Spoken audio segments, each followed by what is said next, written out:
Hey everybody, it's me Stacy here at Scrapbooking Made Simple, scrapbookingmadesimple.com, and this is our next Saturday with Stacy, YouTube class number 517.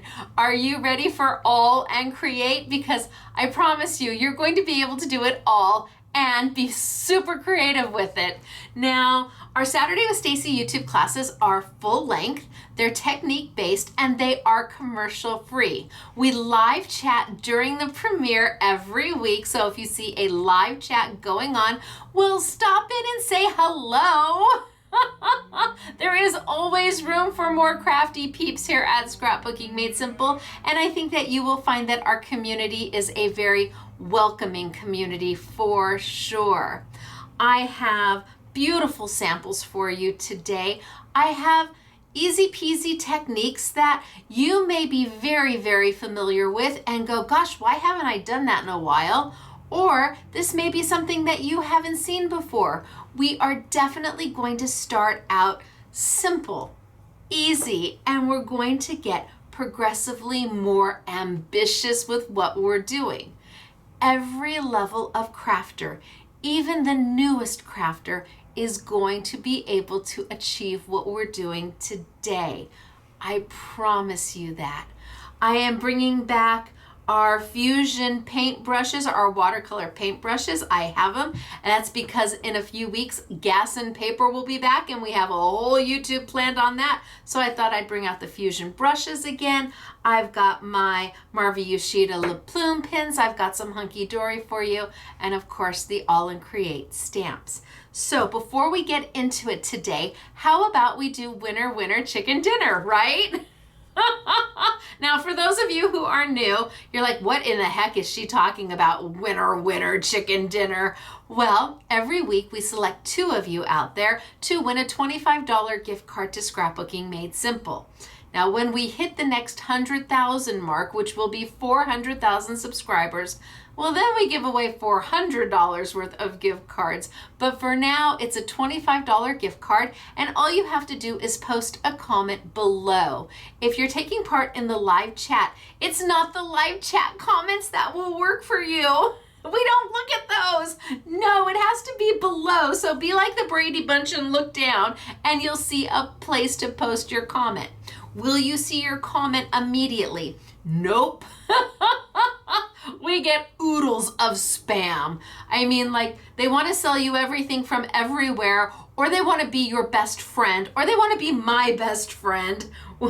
and they're, yeah, you don't want to click those links. I clicked it once and I'm like, so my son James, who is 22, so there's not a child who's moderating these, just in case he accidentally clicks one of those links. He is a full-grown adult. He takes a look every week and he approves your comments. Oh, nose itches. He approves your comments, and then you go into the running to be a winner winner chicken dinner. So I have 2 people from last week. That was YouTube number 516. It was the Simply Defined dies. Those are my dies, which are coming to a pause. Remember, Simply Defined dies, stamps, and stencils will be coming to a pause because I will be showing you my latest and greatest Sizzix designs starting next year. But these 2 lucky ladies won a $25 gift card because they posted a comment below and it was kind. It can be something as simple as, I had a wonderful day today. It could be just that easy. It could be, my day was kind of meh, and I really am looking forward to watching a class on YouTube. It can be that too. It just has to be something that if you had to say it in front of 1 million people, would ya? Maybe that's the wrong way to put it. So just be kind and we'll approve your comment. So I do have 2 winners from last week, and I can say the first name, no problem. I can say the last name, no problem. I feel like I'm a winner winner chicken dinner right here. For those of you who don't know, I'm dyslexic, so it can be a struggle for me. It can be a struggle for me. It is a struggle for me, but we all have our gifts in life, right? Mine is that I can do my nails all by myself, both sides, while I'm watching, right now we're watching Shark. So we're almost done with Castle, so we've started Shark. We're streaming. All right, so our first winner chicken dinner is Leilani. Leilani Bennett, is that you? Congratulations. If it is Leilani, you are a winner chicken dinner. And ooh, yep, there's a check mark. Your $25 is already in your online account. What you gonna spend it on? Maybe some of what I have for you today, or maybe there's something on your wish list that you've been waiting for, and now you can get it. Oh, wouldn't that be exciting for me? I would love to hear that. Okay, our second winner chicken dinner is, oh, and I know this name from a long time. This person has been with us forever. First name is Patty. And I always get it wrong. Is it Patty from Hertz? Patty from Hertz. From Hertz? Patty, hello girlfriend, how are you doing? You are a winner chicken dinner here at Scrapbooking Made Simple, and yep, see that check mark means that it's supposed to be in your online account already. So we're gonna keep our fingers crossed that it's done. I might run downstairs and take a look just to be sure, but I am so excited for the both of you. Congratulations.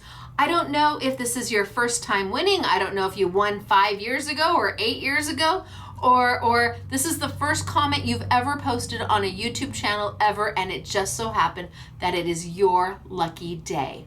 So to celebrate you, we have to do the winner chicken dinner dance. Now this is where I can see that most people who are watching who don't know me, I can see that they just absolutely say, okay, I've had enough. And they just click off. Bye. So we have to do the winner chicken dinner dance because that's what we do here. It's all about having fun and really just having an opportunity to de-stress and craft.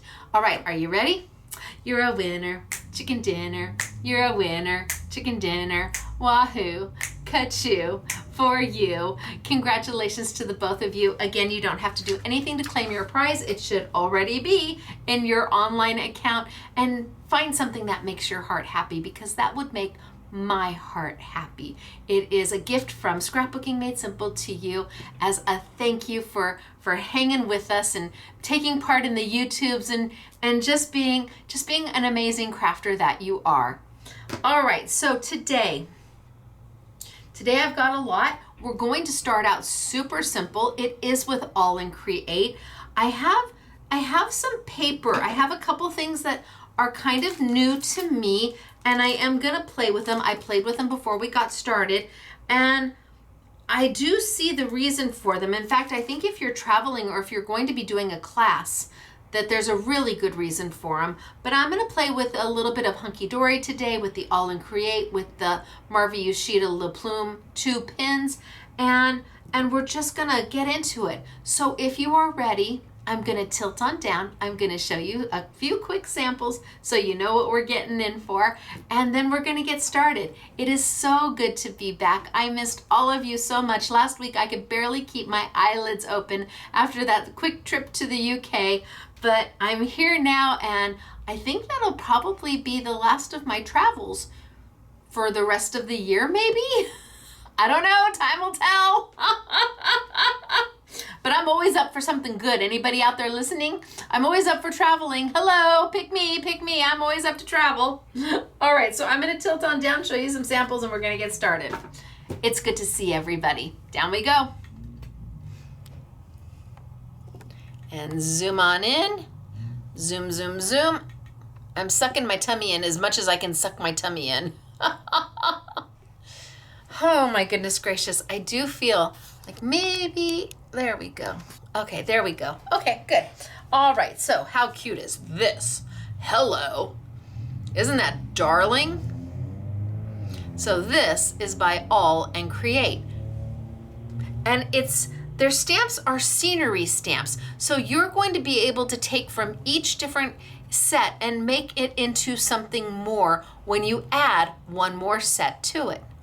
Love this, love the coloring. These were all done by the All in Create team. This one was by Janet. Hello, Janet, thank you so much. So we had the All in Create team do all the samples. The SMS girls were working on other samples that I can't tell you about right now. Look at how darling is this on a file fold. Isn't that so cute? Also done by Janet. So I can tell you that this is on one set. This is on another set. Well, this and this is on another set. These are just so cute. And you make them what you want to be. But then, okay, so then we're gonna go bam. Are you ready for the bam? There it is. Oh my gosh. Is this one stamp? Nope. It's a stamp set that you build your own houses the way you want them, as tall as you want them, as wide as you want them. There's actually 2 sets that give you everything you need, so many different options, and again, easy to color. So we're gonna start pretty simple, I think. And I'm gonna bring over one of the sets that is, I think we only have, gosh, how many that we've got? 1, 2, 3, 4, 5, 6. I think we've got about 8 new stamps from All in Create. And I thought this one was just darling. Right? I love it. I love the bicycle. I love it with the little basket on it. And then it's got these cute little stars. It's got the little shadow underneath. And we're going to start with this one because this is going to be a simple one to use. I'm going to bring over some of the product that I brought in. I bought it and I'm like, I'm going to play with it because I bought it and not knowing exactly what it was. I did not know exactly what it was. I'm the kind of girl who will buy on spec. So I'm a no risk, no reward kind of girl. So I am willing to gamble my money on buying product that I may not know anything about yet, but I know if I don't buy it, it will be sold out and I will not get my hands on it. So that's this product. I was a risk reward type of girl, and I think I'm on the reward side of this one. Not always, but this one I think so. So let me tell you a little bit about the product. We're going to use it today. We're also going to use some regular paper today. I am not using any watercolor paper at all. I'm not using any kind of specialty paper. So these are by Hunky Dory, and they're called Stickables. There's more to the collection that I will show you later because it's a little bit, it has more defined detail on it. But what these are self-adhesive sheets of paper. So you've got slimline, and then you've got an A5 sheet, which means if you cut it in half, it gives you 2 A6 cards. So if you know Sizzix embossing folders, those are A6. Now there's 36 sheets of paper in here. And you get the 3 colors. You get a white, a cream, and a black. So 12 of each color. And the paper really is self-adhesive right now. Right this minute. It is a paper that is a sticker. So now I'm really good at doing my own nails, but I'm not really good at opening these things up. Oh, there we go. So it is a sticker sheet from the get-go. And I'm going to be stamping and coloring right on top of it. So when I bought these, I wasn't sure what they were. I wasn't sure what they did. And I wanted to play with them a little bit. So actually I played with them a lot. I wanted to see if they would stamp well. I wanted to see if they would hold water. I wanted to see all the different things I could do with it. And I was pretty impressed with it, I have to say. It shocked me a little bit. So there are the 3 colors. It will die cut beautifully. And I like the fact that it's self-adhesive. That means if you are teaching a class or you are traveling and you have limited space, you can take a sheet and you're good to go. You know it's going to stick down to whatever you need it to stick down to. You can cut them in half, and if you're working with seniors or in maybe a Bible study class or a first grade class, or oh my God, my fingerprints all over it. or maybe a 6th grade class, you know that they're going to be able to just use the single sheet of paper and you don't have to use any more adhesive. They're going to be able to tape it down or adhere it to anything you want them to without having to add additional adhesive. So this is what we're going to play with a little bit today. And I like the 3 colors. I don't know what I'm going to do with the black yet. I think I wanted to do some embossing on the black, but I don't think we'll get to it today, but we'll see. So I'm going to start with the white. And I'm not going to adhere it onto anything yet. I'm going to go ahead and play with it just as is. And again, my biggest challenge is always going to be separating the top from the bottom. And you want to be sure that you're going to be stamping or coloring or die cutting or inking from the top. You don't want to do the back side only to find out that you did the back side. So in fact, I might even just do 2 of these just so I have it ready to go. Now I'm sure that there's an easier way of doing this, but I don't know, that wasn't so bad, right? I got that pretty good. So it is a solid sheet. This is not a sticky sheet. This is not an adhesive sheet where you can put something down on top of it and then pull the adhesive off. It's not like my sticky dots at all. This is actual paper that you die cut or stamp or ink or color or whatever makes your heart happy, and you move on. Now maybe I go ahead and I cut it in half. It wasn't quite half. All good. I'll be fine with that. And I'm going to start with a simple stamp from AALL Create. Just as soon as I straighten this out a little bit. Ooh, wonky. Okay. I'm going to start out with that simple bicycle from AALL Create. It's really darling and it's an easy stamp to color. It is a clear polymer stamp. Now you can see that I've already stamped with it, and I'm using Color Pad Jacquard Color Pad ink. This is a waterproof ink. That means that I can use it with Copic markers or Couture Creations alcohol ink markers or watercolor pencils or my Plume 2 dye-based markers. I can use this with anything that we are going to need water for because it doesn't move. So we have it in the black with the re-inker. Again, it's by our friends at Jacquard, and it retails for $4.99, and when we put them on sale, it's down to $3.99, and it really is a great black. It really is. So I'm going to bring over my block, and I've got just an acrylic block. You may have a stamp platform. By all means, use it. I'm going to peel off my bicycle. And again, you can see that I've already stamped with it because it's not perfectly clear. Let's see if I have a perfectly clear, oh, see, here's a perfectly clear set. So if I pull off that tree, it is perfectly clear. Whereas my stamp has that black image to it. That's because I used the color box inks. It's going to stain the stamp, and you can try and get it clean with some alcohol or hand sanitizer. Personally, I like to have it stained. It means that I'm able to see the stamp. If it's clear, I have trouble seeing it. So when you use an ink like the Color Pad dye-based ink, the waterproof, just know that your stamp is going to stain a little bit. I actually go ahead and stain my stamps ahead of time just so I can see them. As I am getting older, it is getting a little bit more challenging. So do I want to do it this way or this way? I guess I can do it that way.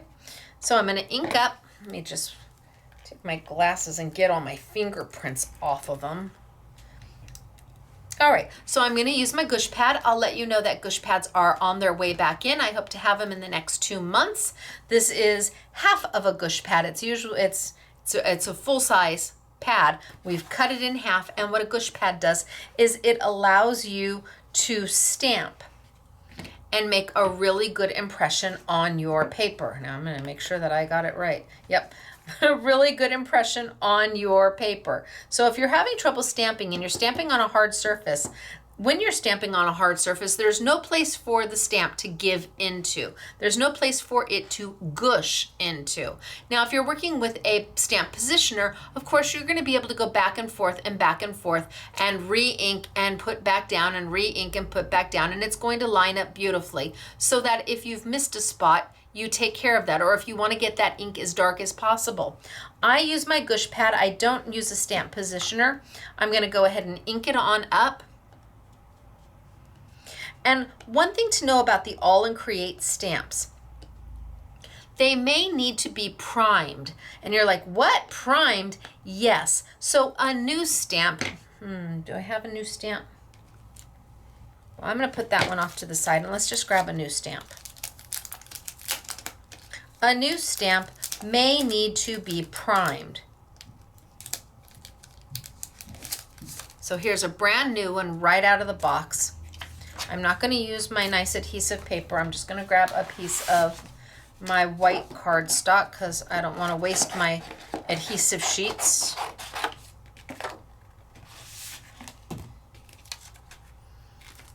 Let's grab, I'm not going to take that one off that block. Let's just grab a bigger block.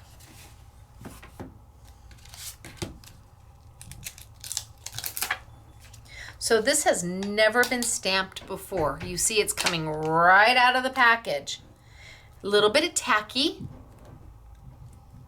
A little bit of tacky. You may want to take this and wash it with some Dawn dishwashing detergent or some Palmolive, something that's non-abrasive. You may want to take an eraser and erase over the top of it to get this little film that's on it off. But it is possible that with All and Create stamps, you may need to prime it. Another way to prime it is to stamp off. And when I mean stamp off, I mean, okay, I'm going to stamp once. Oh, that's not bad for a first stamp. Okay, that's not bad. And then I'm going to do it again. And usually about the third or fourth stamp, you're getting a really good impression. Now with their stamps, it may be that you need to let the ink sit on there for just a little bit. As opposed to inking and stamping right away, you may need to let that ink sit on there for just a little bit and then stamp it.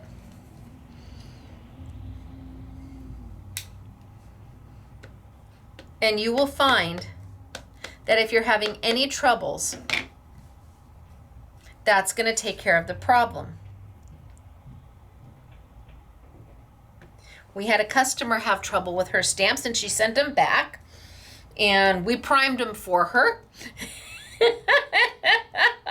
And then we sent them right back. She's like, oh, thank you. So not bad for a first stamp. But I did want to make you aware that that is something that you may have to do. So I'm going to put this right back on there and maybe we use some of this a little bit later. I'm going to bring over my paper that I was using. I'm going to bring over my darling little bicycle. I'm going to add a little bit more ink because I don't know if that's dried on it by now.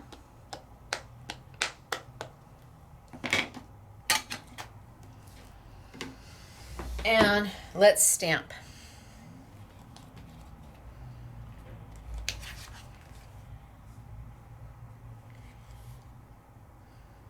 Or did I want to do it this way?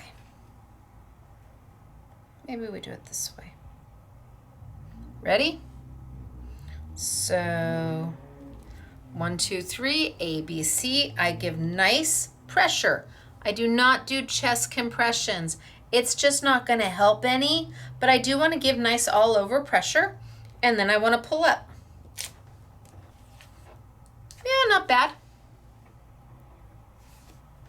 Let's do the other side and see if I can get it any better.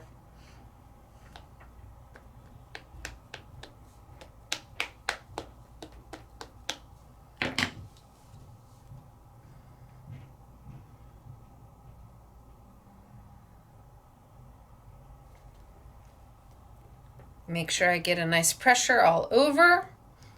1, 2, 3, A, B, C, and pull up. Oh, that's better. That's much better. Maybe we'll just color both of them. You think I left enough room that I can cut them? Ooh, by the hair of a chinny chin chin, but that's all it's gonna take. All right, so now that I've got them stamped, now it's time to color. And how do I wanna color these? I think I am gonna separate them now.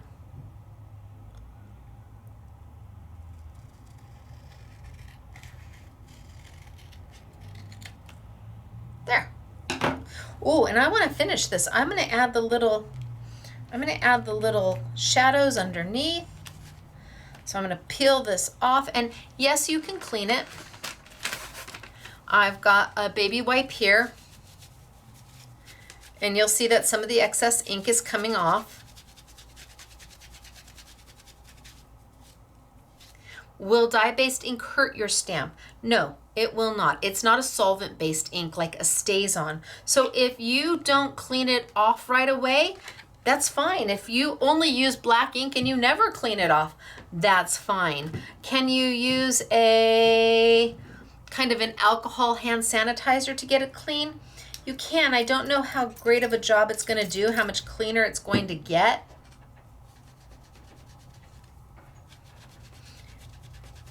But you're never going to get that kind of stain off of it. And again, for me, I like it because now I can see when I'm stamping with it. I see where my placement is as opposed to it being completely clear, which makes it a little difficult for me.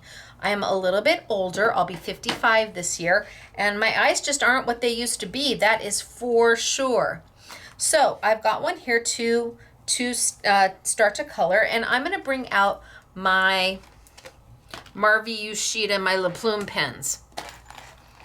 So this is a pack that's done just for Scrapbooking Made Simple by Marvy Ushida. There's 24 colors in here. It's at an amazingly great value price. They really are. But we also have the 24 colors open stock if that makes your heart happy.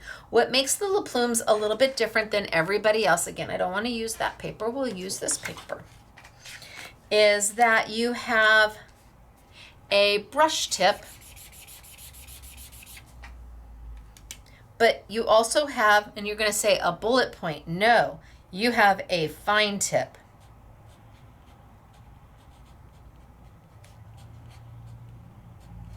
It is finer than a bullet. Now, I had never seen pens like this before. I had never seen it with a fine tip on one side and a brush tip on the other. And I'll tell you, when I was looking at some of the product, like the Better Press plates where the detail is so fine, I knew that when I had to decide, because we lost the markers that we used to carry. They were by Crafter's Companion and they discontinued them, so I had to go find new markers. So when I was looking for them, most places, most markers like Tombows have a brush tip on one side and a bullet tip on the other. But when I was playing with the Plumes, I'm like, hey, wait, what's this? Green.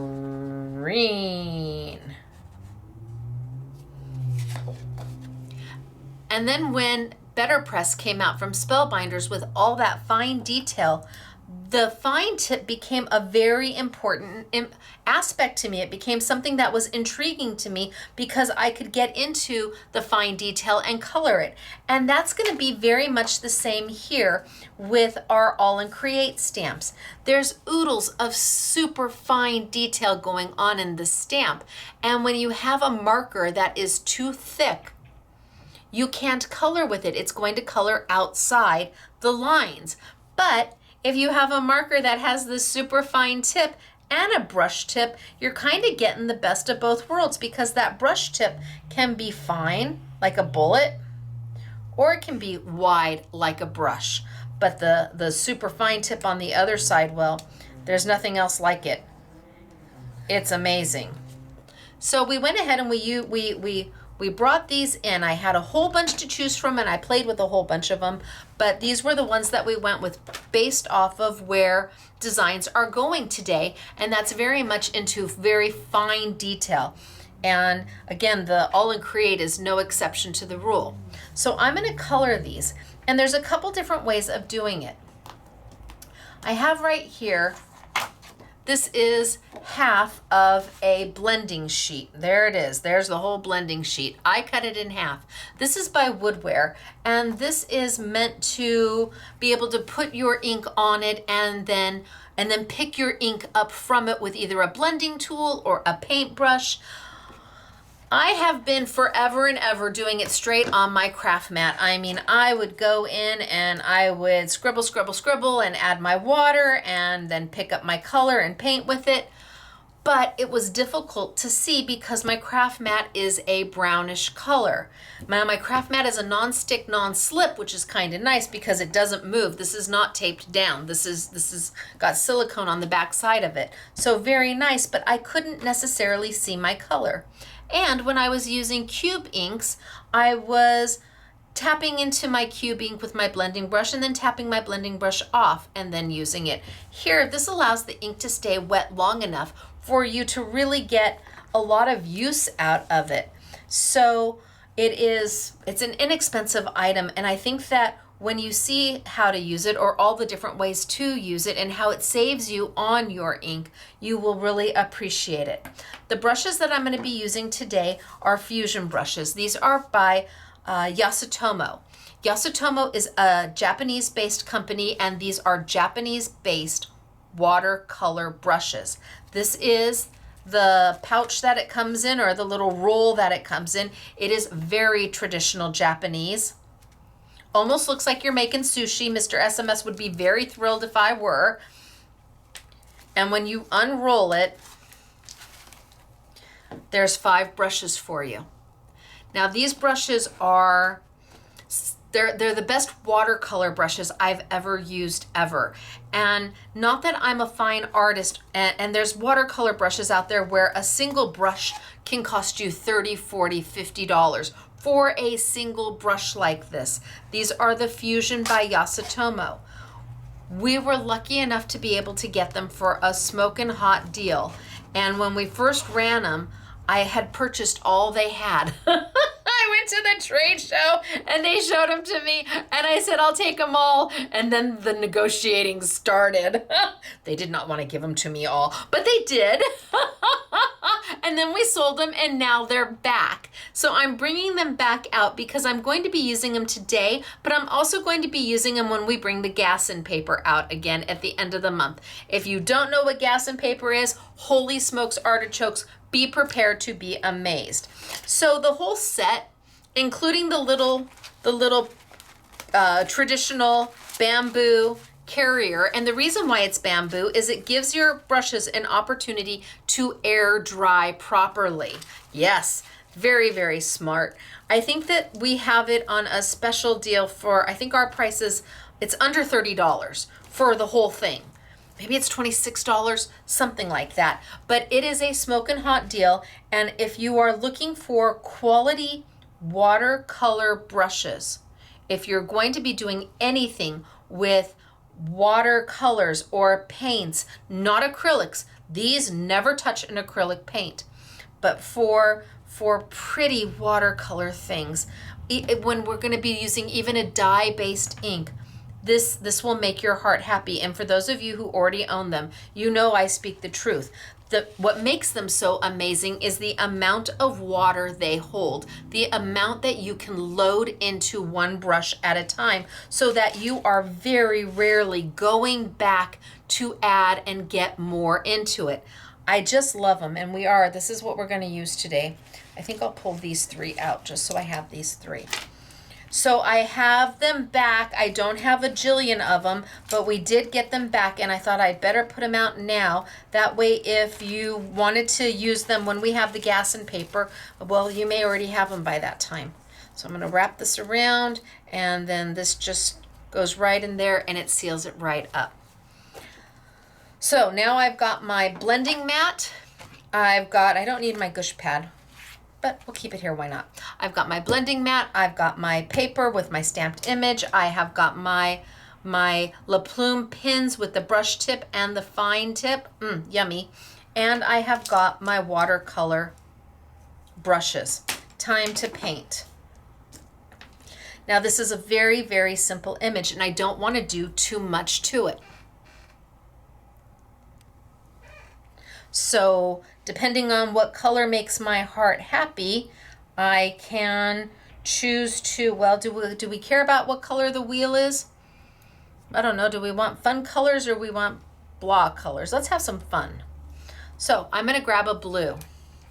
And instead of going in and coloring, in fact, maybe that's what I'll use this one for. We'll do a side by side. So here's my blue, and I could come in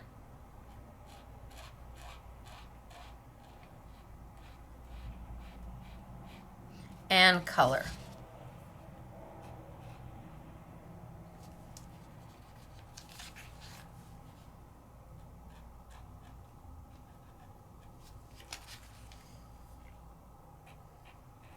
Who says wheels, inner tubes can't be blue, right?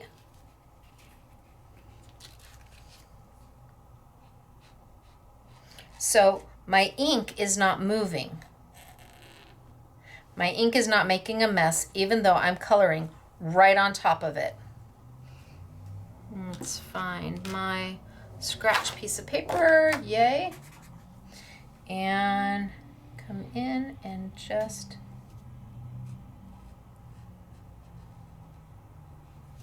okay, so I've colored a wheel blue. Do the back one too, as long as we're here. And I'm using the brush tip.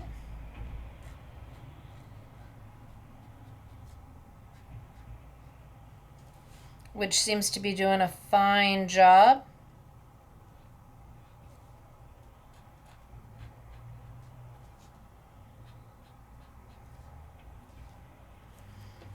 Okay, so if you are just coloring one color and you're happy with that, then you can go straight to your stamp. Or you have the opportunity to palette paint, which is what this ultimately becomes. This becomes your palette, this piece of blending mat from Woodware, which is a Creative Expressions company.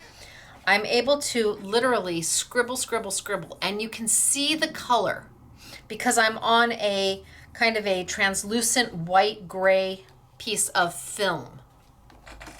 It's a super heavy piece of film, so heavier than a typical stencil film. And now I add water. Make sure it's water. That would be bad if it wasn't.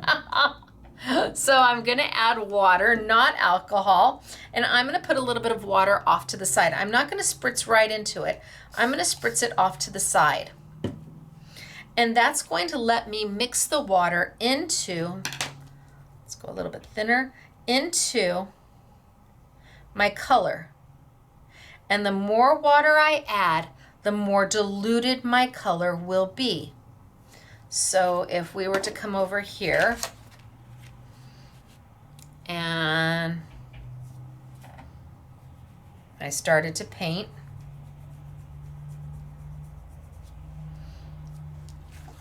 So super light blue, but then I add a little less water.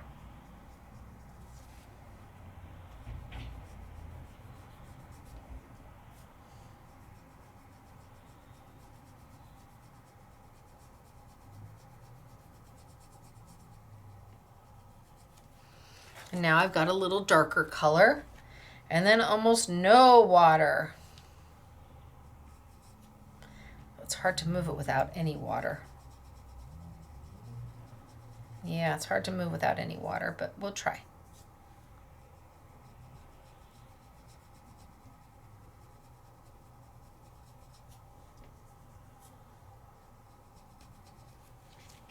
So I've got a couple different colors going on there. All from one marker. That's pretty cool when you can take one marker and shade it out like this. When you can take one ink and shade it out like that. Let's hold off to the side and let me put a little bit more down so I can come back in and color. So now it's up to me. How much of a blue do I want this to be? It's all going to be dependent on how much water I add to my ink. Now, if this ink dries on this mat, can I add more water to it at a later time to make it reactivate? Absolutely. As long as it's on this mat, even if it's dry, the minute you add water to it, it's going to start moving again. So now I can come in, and my brush holds a lot.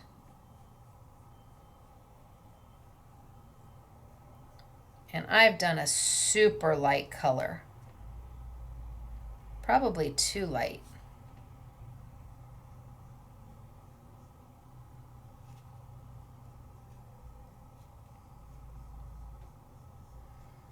But I'm the girl who always likes to start super light because I can build that color.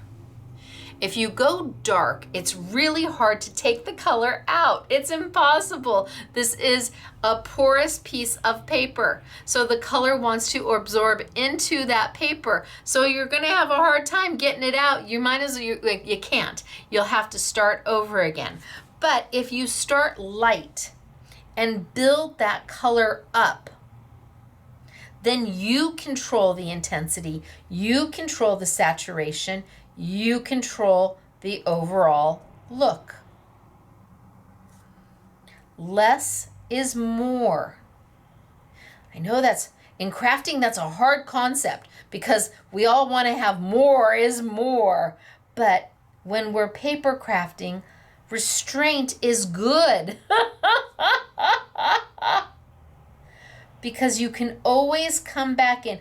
I think restraint is good in cooking too. Now, this is coming from the girl who doesn't cook.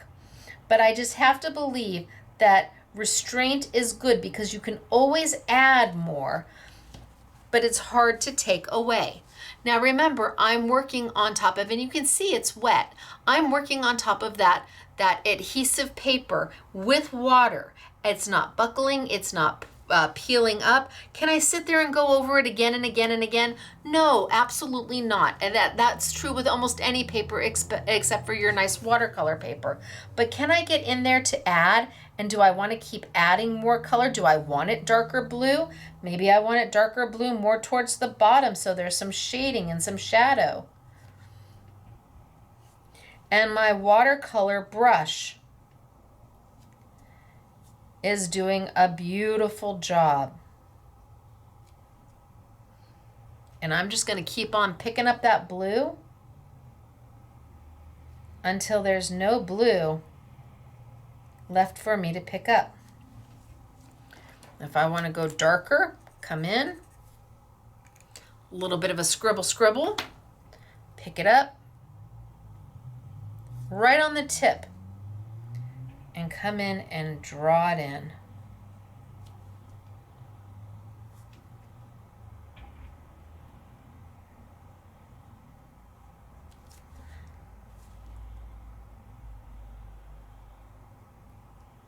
So that I'm getting that shading and that shadow.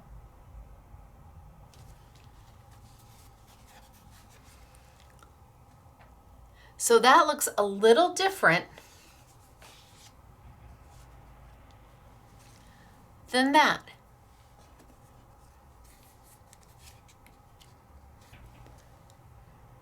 Both out of the same marker, but a little different. Neither one is right and neither one is wrong. It's all up to what it is you want it to look like. So now let's do my other wheel and a little bit of water because I know I need to start really light.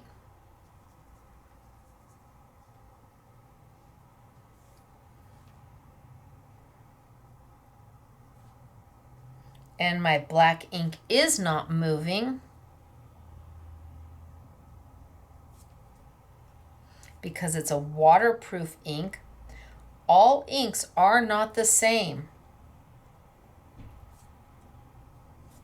So if I was using, let's say, an oxide ink, it would move with the water because that's what it's supposed to do. It's water reactive.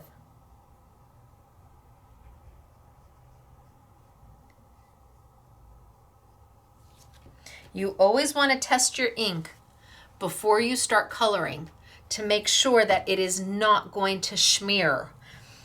Nothing worse than having like the perfect image. You stamped the perfect image. It came out beautifully. You're like, oh my gosh, this is the best stamped image I've ever done in my entire life. And then you go to color and you've got the wrong ink as your foundation, and boom, it starts to smear. You're like, wait, what?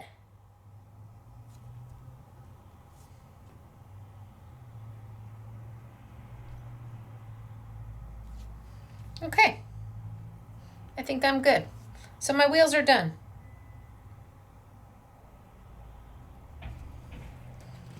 Oh, you know what I forgot to stamp? I forgot to stamp underneath it. So this one has, hello, this one, where are you? You're not there. Okay, where did I put it?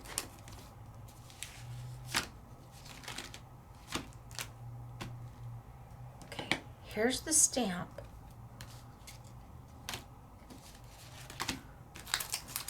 Oh, found it.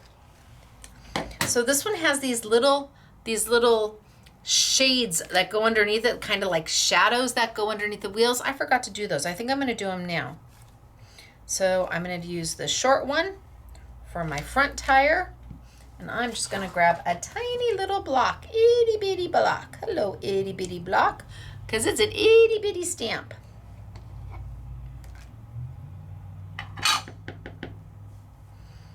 I'm going to put this under my front tire, and I'm going to look at their picture to give me an idea. I think I want mine a little closer up.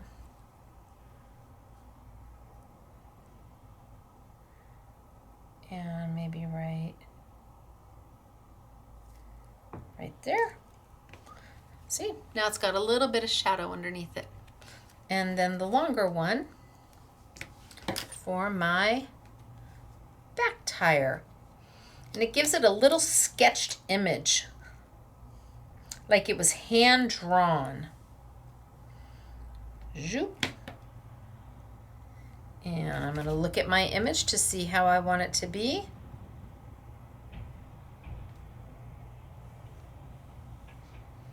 That's it. And zoop. So almost like it's got a little shadow going on.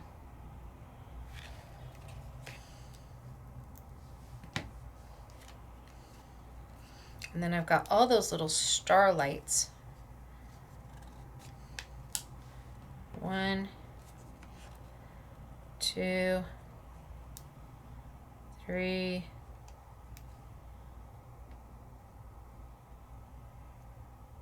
I don't know. Not in a row. That looks, maybe I do like that. So I put some of the little starlights on it.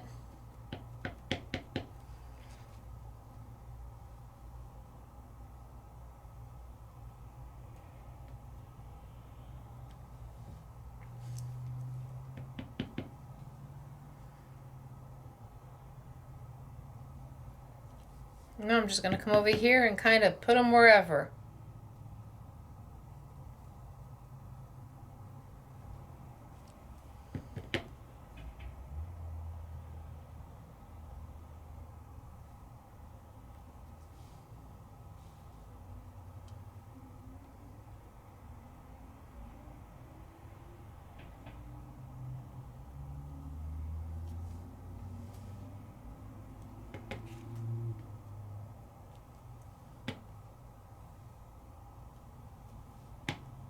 They're cute. There's cute little starlights all the way around. Okay, back to coloring. All right, so I've got my tires done. Now you can see the frame of the bicycle is, well, it's pretty narrow, right? I mean, it is pretty narrow. So it's up to me if I want to take and palette paint again and go in with my super fine brush to get it done, or do I want to take that fine tip and go in there and paint it? It's really up to me what I'm most comfortable with. So if I want to just put this right on there, because these brushes really are that fine. They will do that super fine detail without making a mess, without going outside the lines. The brushes don't fray at the ends.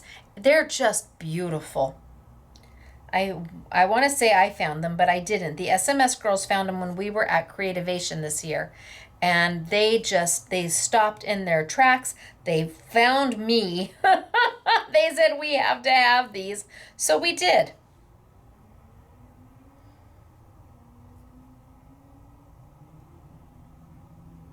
I'm just going to come in and color. All right, there's not much to do with this one. So now I have the basket and my flowers to do. And what do we want to do with the basket and the flowers? So let's do the basket and the flowers with my sample over here.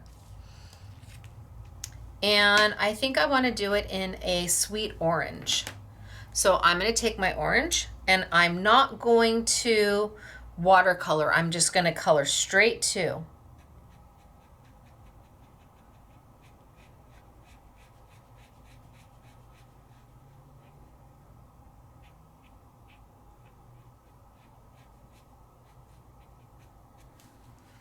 So now my basket is orange. And let's do my leaves while I'm here. So I've got my little leaves, and I'm not trying to be exact in my placement. Frankly, my eyes, I'm just trying to add a little greenery here and there, and then I can go in maybe with a, let's see, how pink is pink? It's a little pink.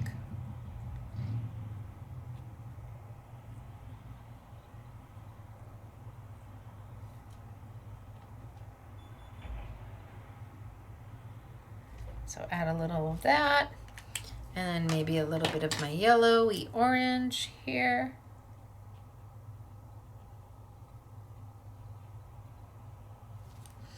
And just do a quick color in.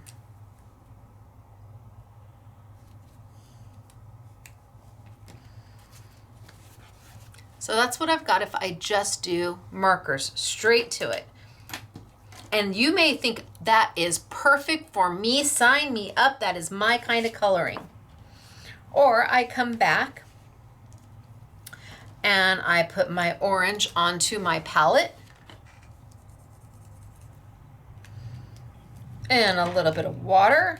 Now I didn't clean the blue out of my brush.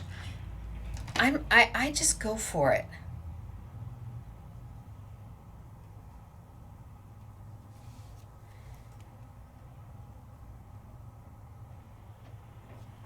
And I'm going to pick up my color. And I'm going to paint it right on in.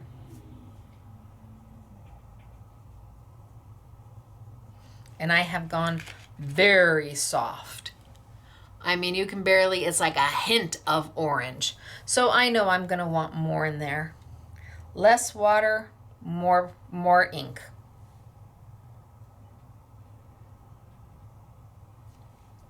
Less water, more ink.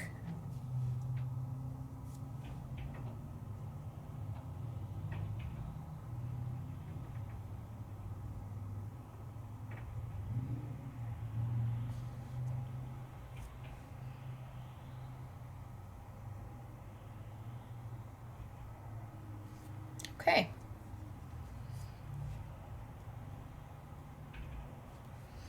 I think that's okay. I'm going to let it dry. You can see how wet it is. I'm going to let it dry. But you can already see there's a big difference between the two colors. It just depends upon which one you like better. So I'm going to let that dry because I think we're going to add even a little bit more orange. But I am going to bring in my greens and my pinks and my yellows. So a little bit of green. I'm going to add just a little bit of water. And I'm going to go dab all those little things that look like little leaves to me Am I sure they're leaves? No. I'm guessing. Suppose I could look at the image to be absolutely sure. But I'm just going to put a little bit of green here, a little bit of green there, and kind of dab it in. Okay, so now I've got some green going on. And then let's do our pink. Same thing, I really don't clean my brush out between. I know you're like, really? I'm like, yeah, really. And then let's go in and do a little bit of pink. And maybe a softer pink over here, so I'll add a little water to it. Just like a little baby pink over there. And then a yellow. A little bit of water.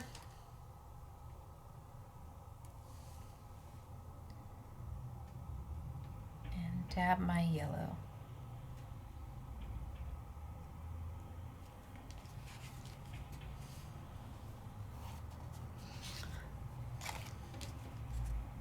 So apples to apples is what we're going with. And I do think I want to add a little more orange into my basket. And now that the water has had some time to dry, it's not completely dry, but not bad. I'm going to pick up that orange.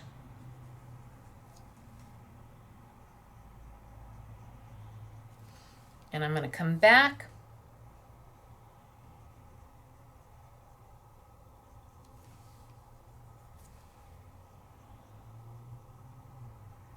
And add a little bit to it.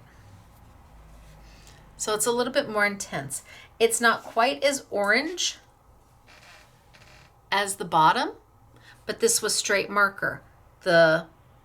My little flowers were straight marker. Again, there's not one better than the other. It's up to your preference. What are you doing and how much time do you have? Are you sitting at home watching whatever is currently streaming? Maybe you're like me and watching Castle and Shark and gosh, I love The West Wing. I do, but I can't get Mr. SMS to agree to watch it starting from the beginning again. Because I would watch it from the very first episode all the way through, but he's not on that plan. I'm working on him. So if you're sitting there and you're just kind of hanging, well, this is a great way to kind of spend your time. You can play with these and learn the technique of simple watercolor painting with inexpensive tools.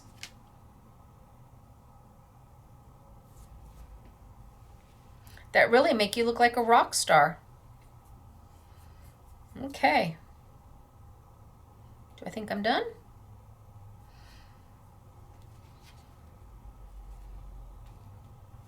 It's getting there. Do I want to add anything else onto the bottom? Maybe some tufts of grass. So here's one of the accessories. Lots of little things on there. They're a little bit bigger when you turn them over, but lots of oodles of little things on here. And I got a cute little cat. He'd be too small to. He'd be too small, but I could put him down there. No, I'm going to leave it be.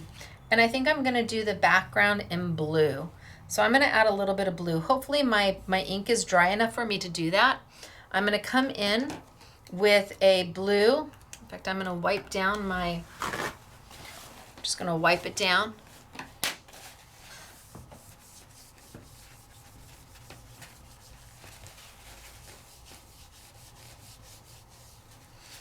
And come back in with a little bit of blue. And I'm going to saturate that. I want it to be a super light blue. And I'm going to use a slightly bigger brush.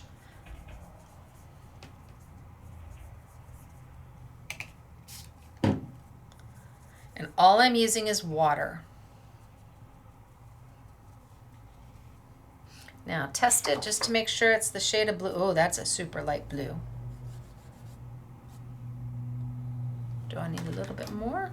little bit more? No, I should have stayed with my gut the first time.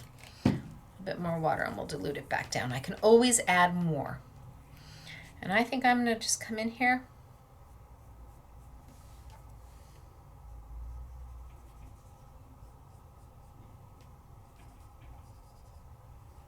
And I'm just going to add a little bit of a blue wash, just so it's not so strikingly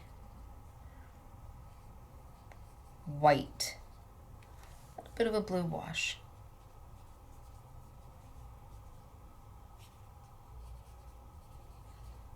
But I'm only going to go so far down.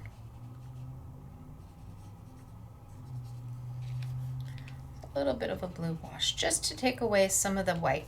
Then I'm going to come back up with a little bit of a gray wash, just to keep it not as white as it was. So let's grab a gray.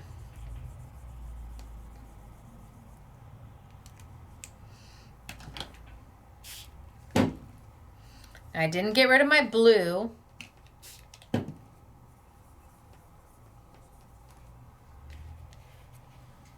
And I'm just going to put some gray down here. Kind of up into my blue.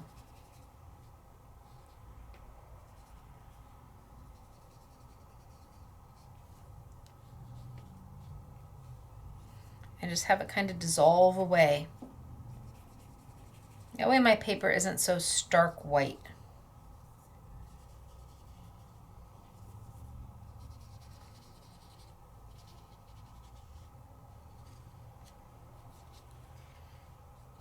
Okay, I think that's good. So in no time at all, now if I was doing this without teaching, this would have taken me about 5 minutes to do. But now I've got a cool little watercolor look going on a simple stamp.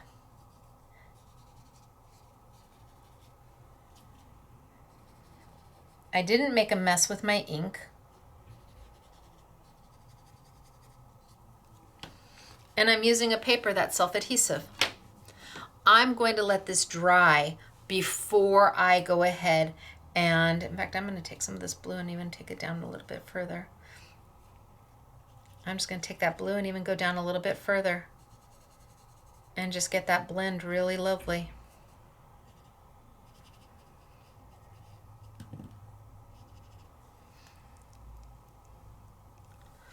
I'm going to let it dry before I pull the backing off. If I pull the backing off right now, I'm not sure that the adhesive will stay adhesive. I need to give it a moment to let it dry. So we're going to set this one off to the side. And remember, it's up to you how you want it to look. There's no right, there's no wrong. This is going straight from the marker, and this is using a little bit of water to palette paint with it to give it that watercolory look. You choose. You have options. You can do this for one and you can do this for another, but these are easy stamps to use, especially if you haven't ever done this before. It is a great opportunity to just stamp it a couple times and sit with no expectation of how to get this done and just play. Grab some inexpensive white paper. You don't need to use your high-end watercolor paper. It will be okay if you don't, and play. So let me clean this off and let's move to the next stamp.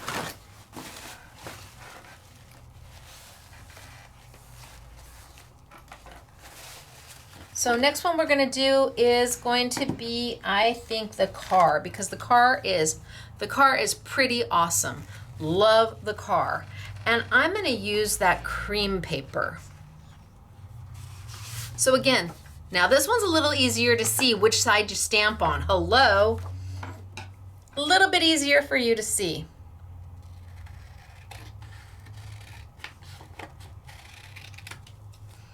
So I've cut myself a nice piece. I'm going to bring my block over.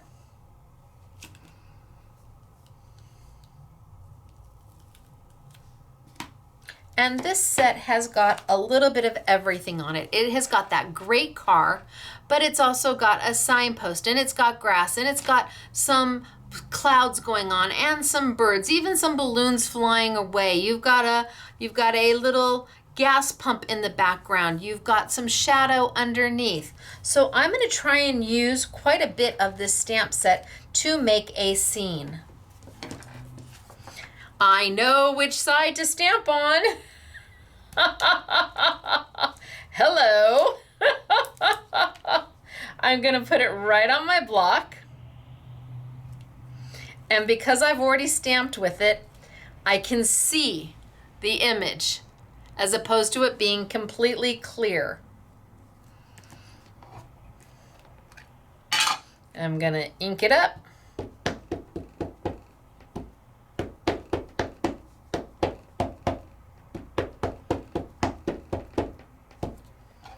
And let's see what we get.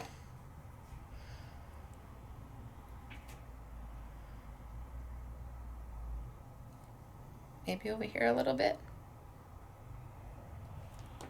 Okay, 1, 2, 3, A, B, C, good pressure, and up. Oh, that looks pretty good. Cute, right? So now that we've got the car, what else do we want to add to it? Well, I'm going to add the little tire, the little embellishments under the tires. So I'm going to go 1. And I can use a little block for this one. Oh, I still have these on this little block. Let me put those away. Put those away. Oh, they go on this one, Stacy. Those cute little stars could be used for just about anything. So I've got 1.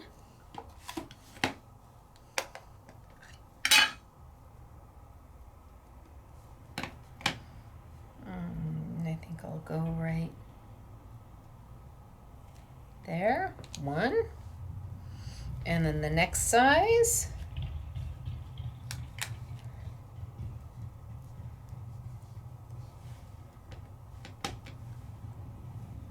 2.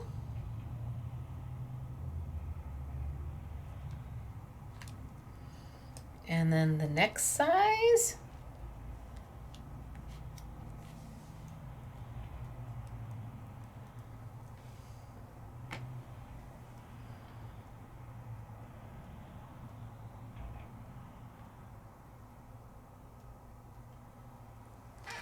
3. So now I've got like a little bit of shadow underneath my wheels. And then what else do I have in here? I've got some grass.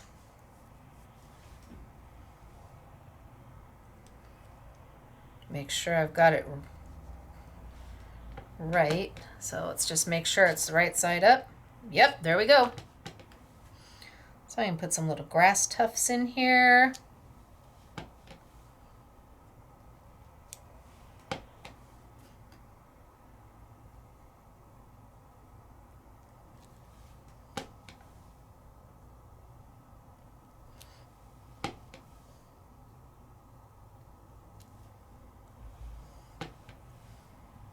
Okay, well.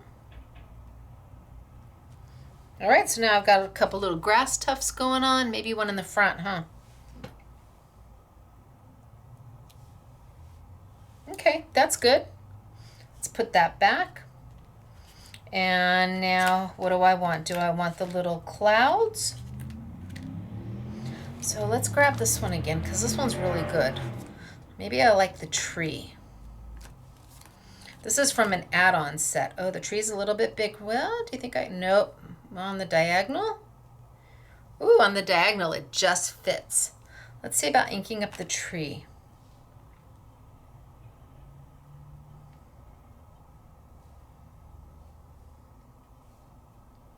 We put the tree here. No tree?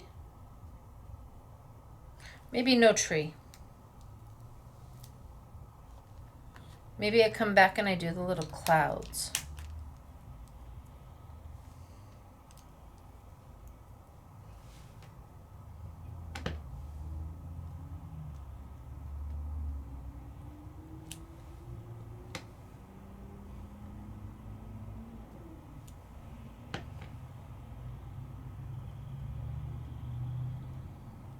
And I'm just guessing where to put them. There's no rhyme or reason.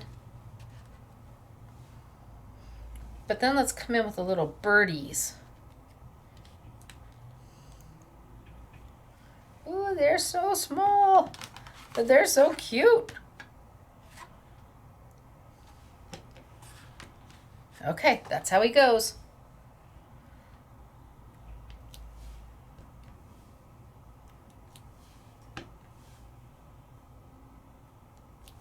So now I've got a couple birdies going on, and I'm just building a whole scenery. And then there's the other little birdie that goes the other way.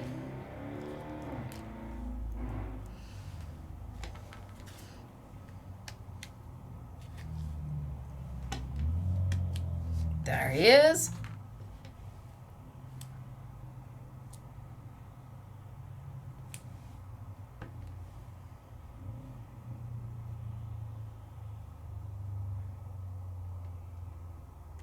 Well, there's lots of birds in the sky. But look at how cute it's coming. Maybe one more cloud somewhere, you think? No, maybe not. And then what do we have on this set? We have the little gas pump.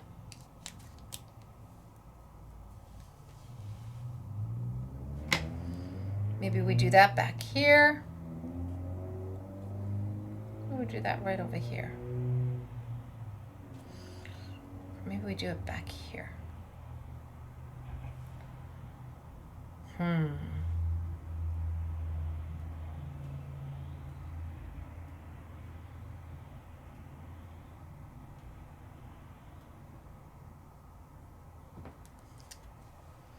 Little gas pump over there. And so far I've used everything from the same set.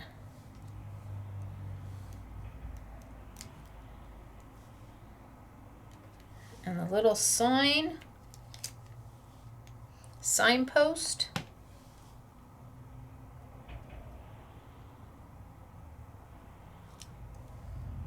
Oh, so cute. Got my fingers in it. Now we get to color. And I made a whole little scene out of one stamp set.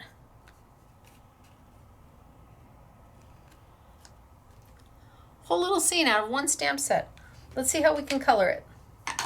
So what do we think for the car?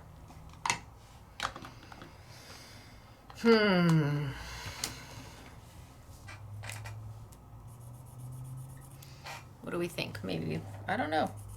I want to see what color that is on the ivory. So I'm just going to grab this. Well, I know I'm going to cut the top off, I think.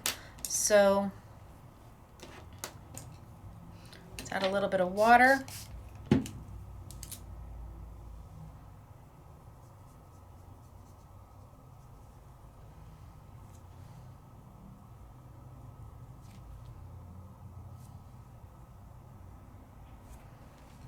That's not so bad. So I'm going to go in and paint.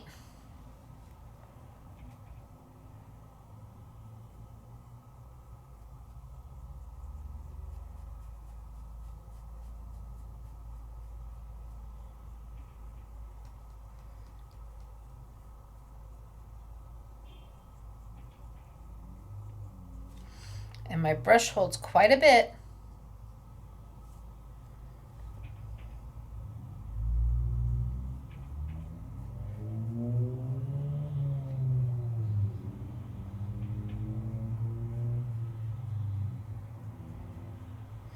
And because I'm just using one ink pad or one marker, the color is going to look great. It's going to blend if I have highlights and midtones, because it's all coming from the same marker. It's all the same ink.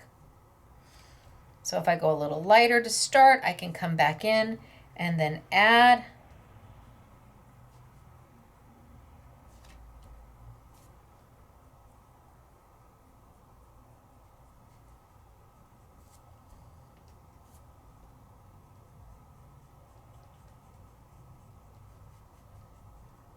So I'm just doing a light coat of that color everywhere.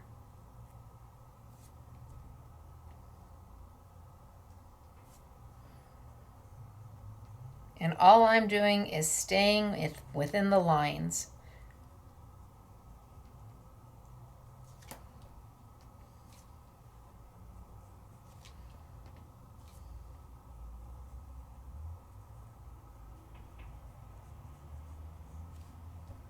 And then I'll go back and add in all my shadow.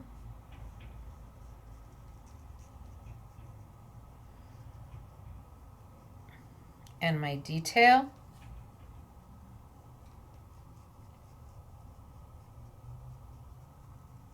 So you can see I started adding with my shadow and my detail on that front fender.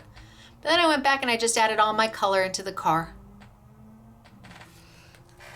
And once I've got that done, then I can come back and add in how the depth of color, the saturation that I'm looking for.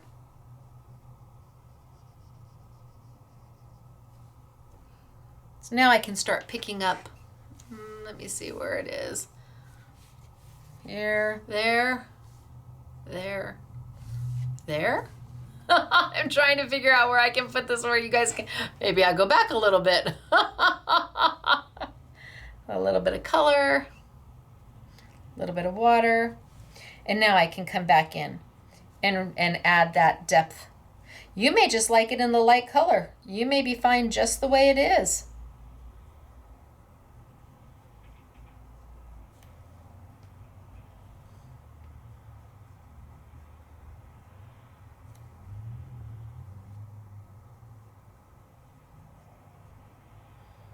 And I am not an expert painter, so my shadows and my shading may not be all in the right area.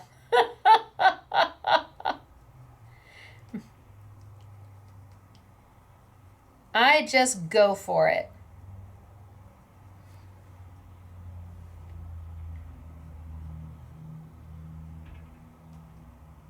Perhaps the sun doesn't quite shine in that direction, but, well, why not?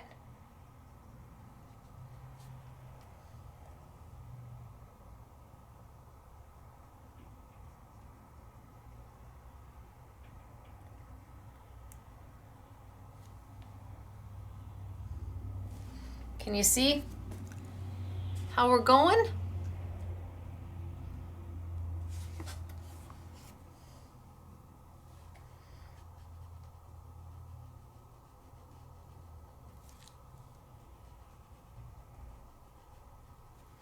Now, if you see me do this, that's me pulling water out of my brush.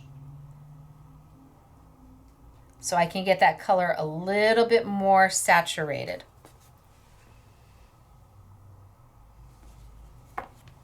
That's all I'm doing. And mind you, we've only used one color thus far.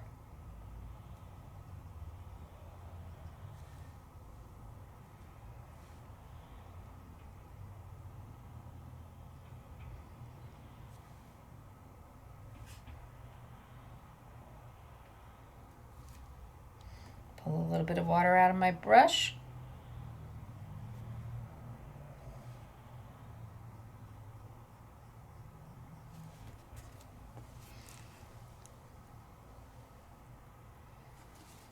It's all trial and error.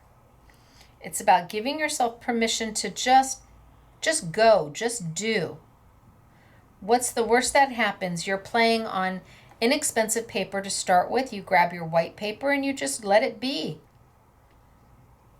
And it comes out the way it comes out. If it's not perfect, that's okay. There is no such thing as perfect in paper crafting or in art. There just isn't. It's handmade. So let's get that fine detail all the way around. Look at how fine my brush can get. Oh my goodness gracious.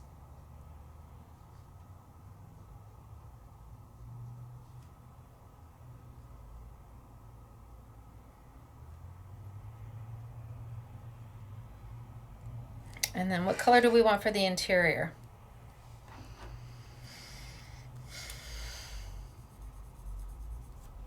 You're like, blue. Yeah, I did blue. You're like, really? Blue? I'm like, yeah, why not? We'll try.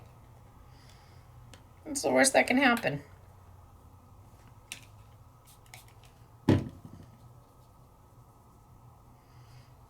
No, I didn't clean my orange out.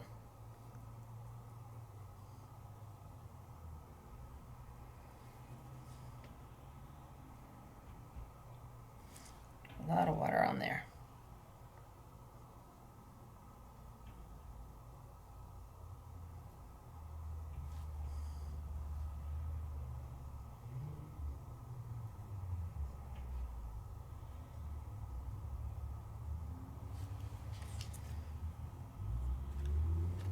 Cute. It's getting there. Now maybe I take some of my green. Oh, I got it on water.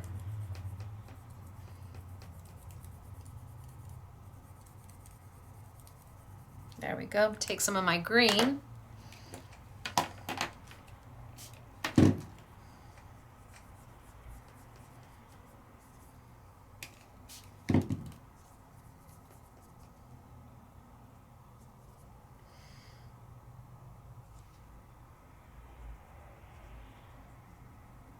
And I just kind of paint some green where those tufts are.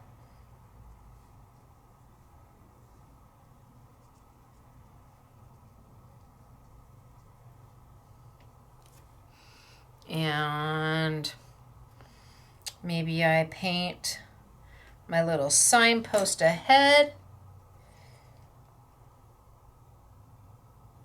What color?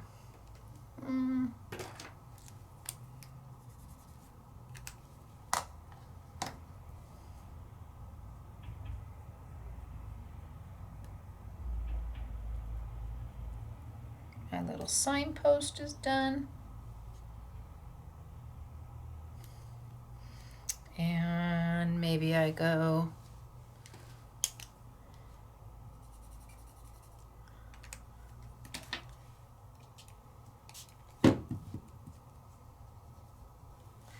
and do my little, oh, there's a lot of water in there, do my little gas station pump.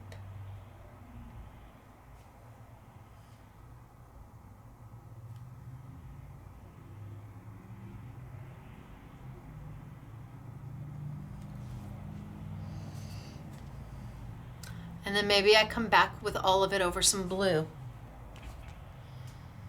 So what if I take my blue? Let's wipe this down because I've got a lot on my palette.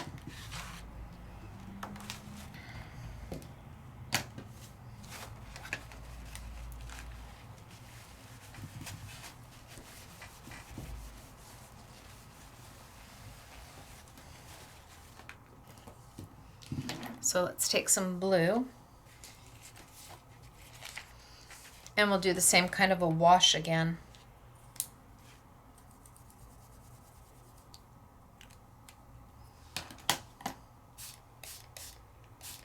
Get that really wet. It's going to be very, very, very light.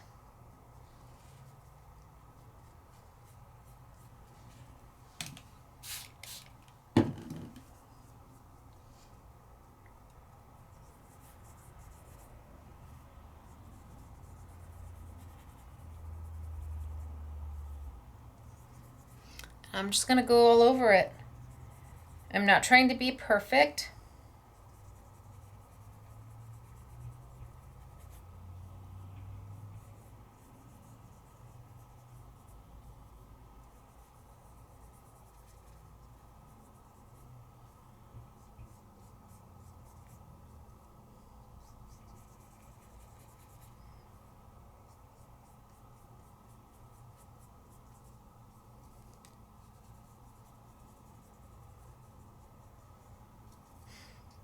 I'm just trying to add a little bit of depth to that.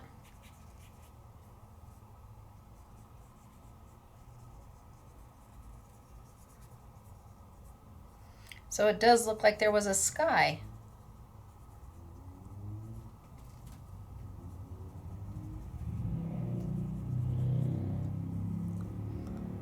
And then depending on what I want to do towards the bottom, I suppose I could come in here. Do I want to do something with a gray or a green, or I don't know. Do we want to try like a really light green and see what that happens?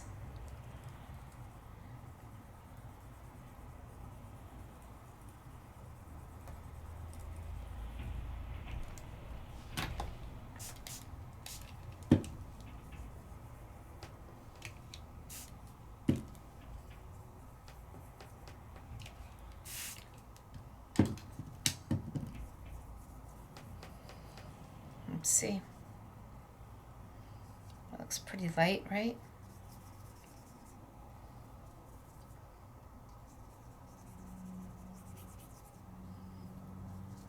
Gosh, I didn't even need to put the green on the other. I could have just come in and done a little bit of a wash.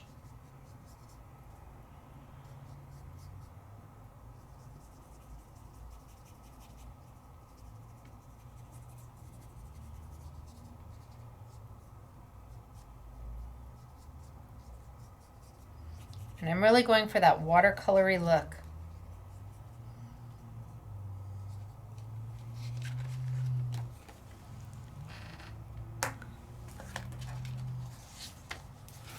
And then I'm going to let it dry. So this one should be pretty dry by now. And that means we can come back. And I think I am going to mat it on black paper. So if you are doing a class or you are working with seniors or kids or just a place where you don't want to have to take a lot of adhesive or tape, this is a great opportunity for you.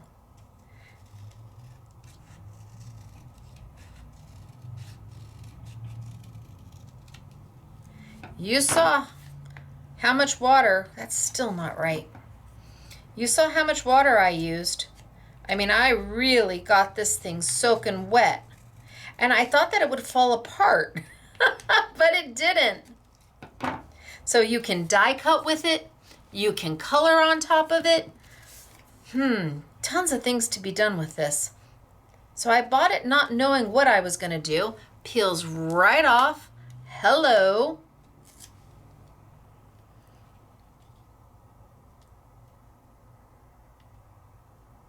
Ooh.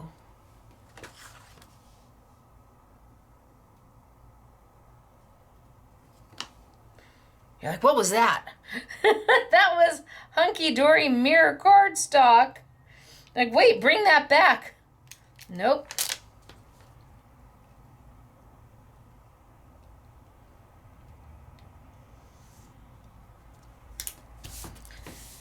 Bam.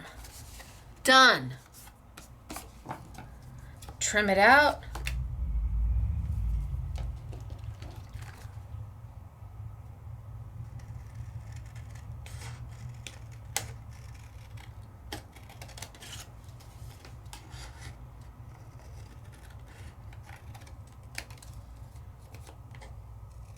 So cute. Okay, now I will bring the hunky-dory cardstock back.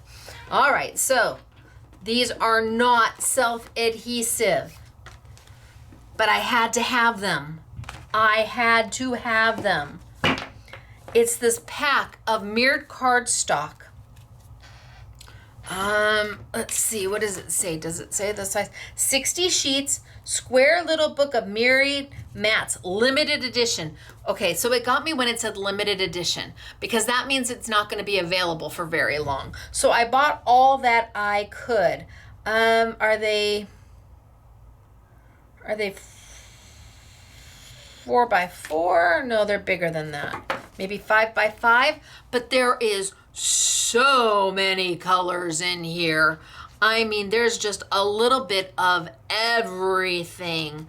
It's a little bit of happiness in a stack of mirrored cardstock. Oh my gosh, yes. So then we take this. No.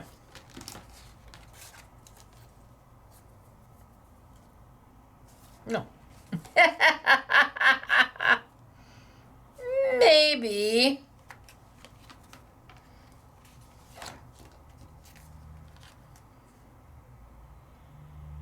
Oh, well, that's very happy.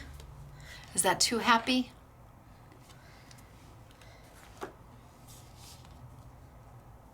No. So I don't know if it's the light blue, because that almost blends too much, right? Or the pink. Are we loud or are we sweet?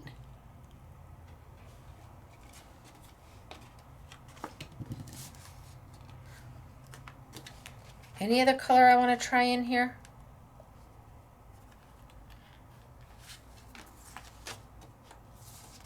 No. I think this might be it.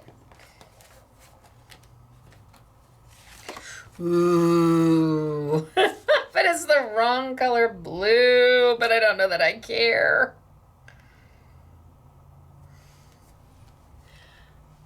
Yes.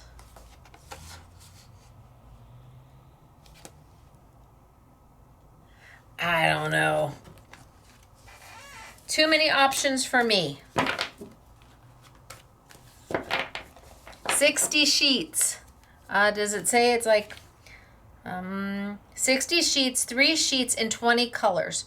So 20 colors to choose from. Good luck. You're going to have as much trouble as I am because they're all like, ooh, beautiful.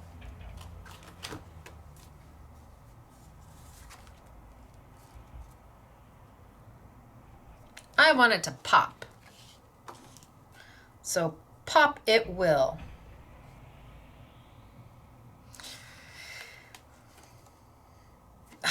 Okay, stop it, Stacy. Now, unfortunately, my black paper is not self-adhesive, so I will have to tape it down, and you'll do a much better job taping than I will. And then, while our car dries, hello car, where did you go? While our car dries, that doesn't look half bad. I am going to start on the houses.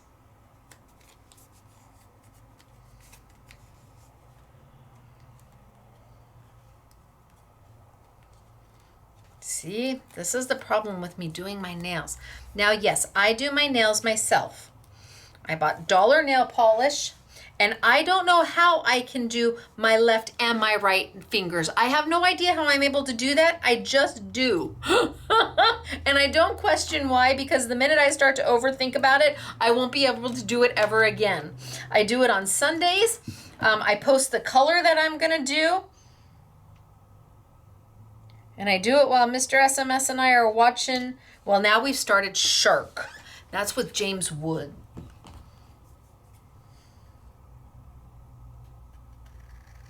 So these are shows we never watched in the past. I don't know why either.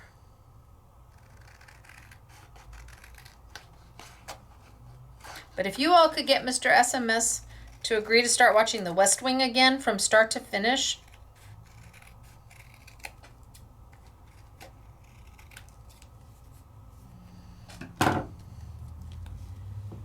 How cute is that?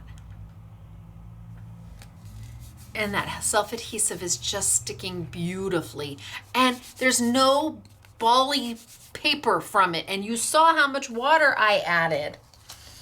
All right, let's move on.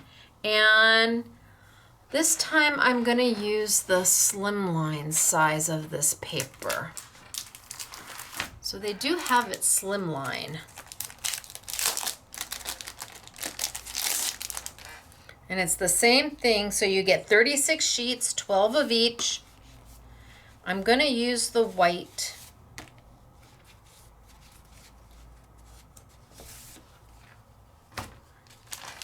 And I'm going to start it just so I know, because the white, man, it's hard to tell which side is sticker and which side is liner. Okay, so now I know. Maybe, oh, there is a difference in color. All right, so once I cleaned my glasses, I can see the difference in color. Can you see the difference in color? So oh, that's because it's black on that side. Hello, I'm like, there's a difference in color. Nope, but the white doesn't have that much of a difference in color. Yeah, hard for me to tell on the white. The black was easy. So I'm just going to get the corner going just so I know where I'm at. And then we're going to bring over the little houses. And I want to explain them to you because they are building blocks. That's how you have to look at them. Kind of like Legos. somewhere where I don't forget it. It's kind of like Legos. So I have 2 sets,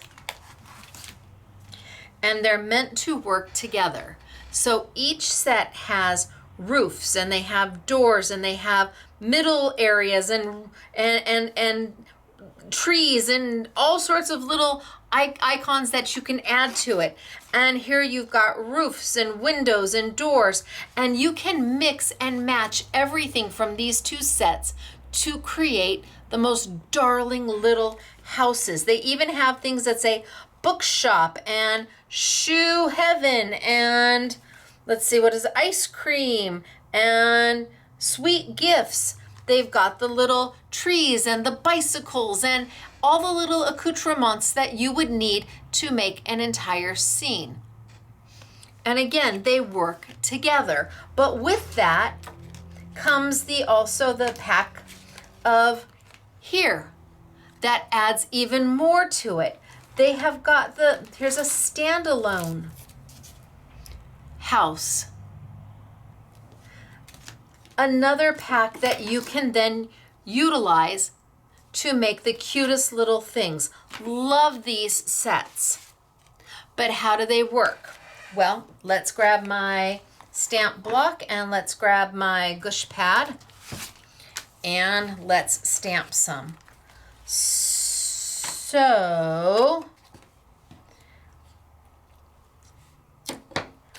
I'm gonna do, let's see, maybe I do this one first.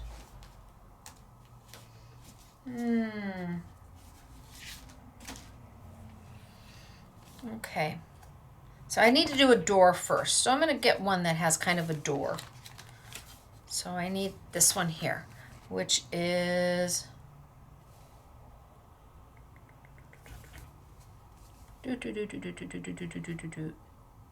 right here. So this is my first stamp.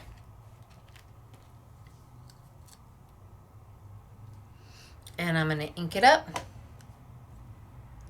Oh, I'm wondering if this is going to be, can I get 2 of them in here?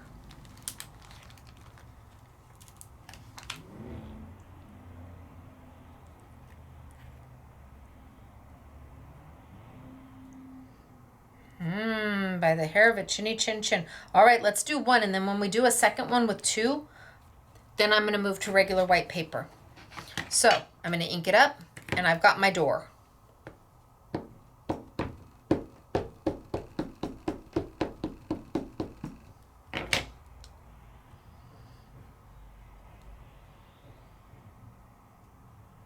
So 1, 2, 3.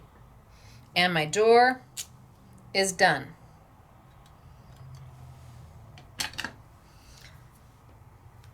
Not the greatest of stamps. I should have stamped off. See, I got it right there.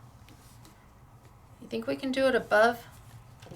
Not the greatest of images because I should have stamped off with it first.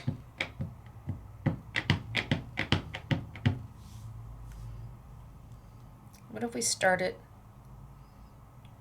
here?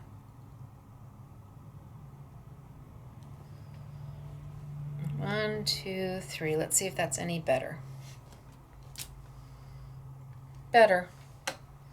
Okay, so there's 1. So I'm just going to cut that bottom one off and go zoop. But maybe we save him for something else. And then let's do our next layer. What do we want on top of it? So we have 2 sets to choose from.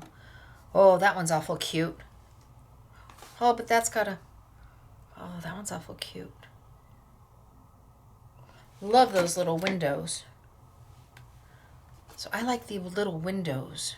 These little windows right here from a different set, but meant to go right on top.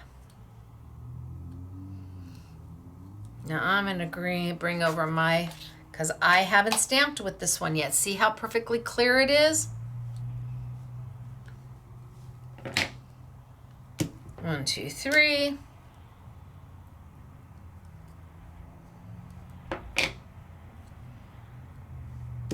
One, 2, 3. Oh, they're so cute.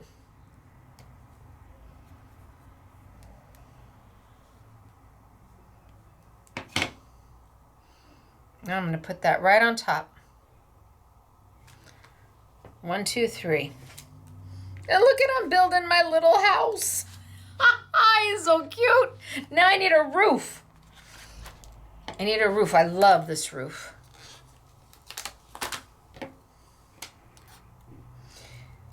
The combinations are absolutely endless. Okay, I'm going to stamp it off because I haven't stamped with this one before.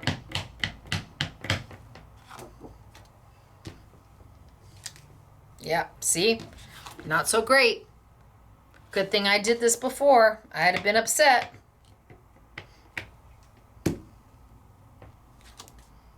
Better.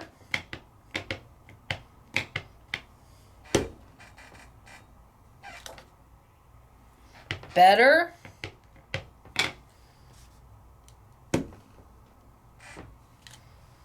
Good.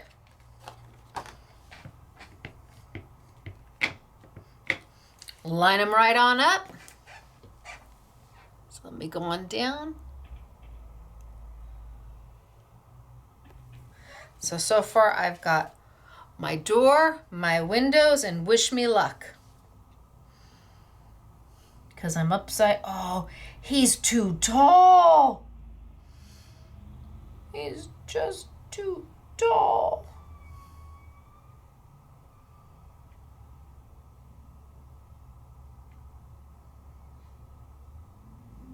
He's too tall.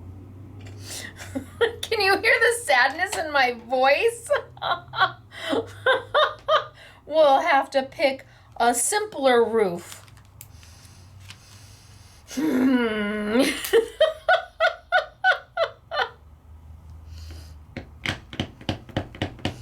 That was just a little bit of sadness in my heart.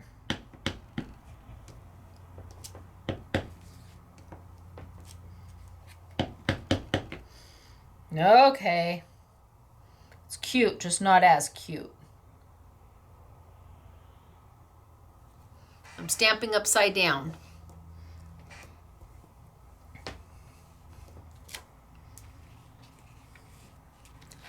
Cute, right? Now we can add some little accoutrements to it. So this one has got the little side. So I can put this one back. And this has got this little side balcony.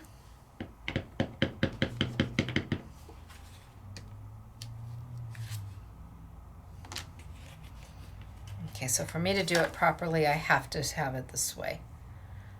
So I can put a little side balcony off of here.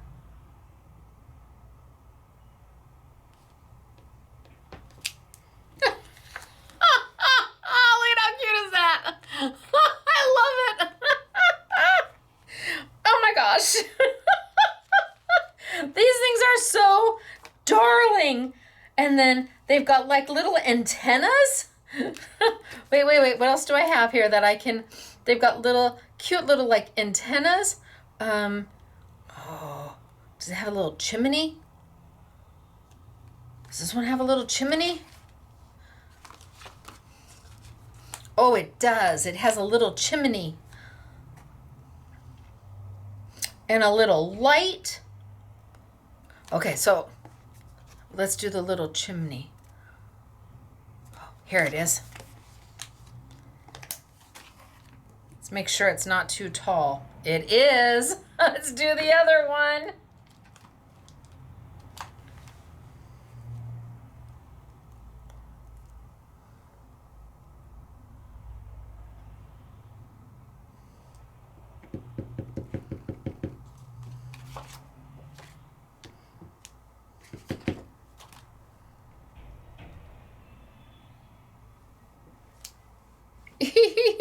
And it's got a little light.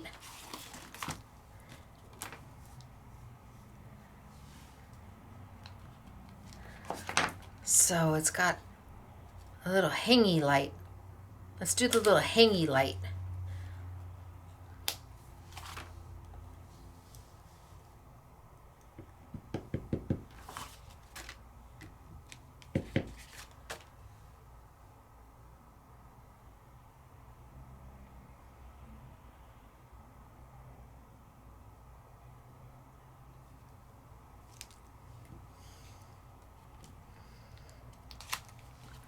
These are the cutest things ever. And you've got all of these fun little things to peel off and use. There's little shrubs and a little mailbox.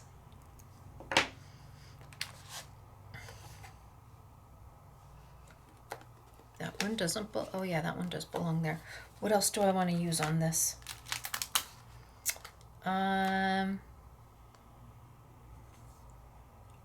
So we've got the bicycle. Over here we've got the little mailbox. And the little kitty cat. Oh, what if we have the little kitty cat? Little kitty cat.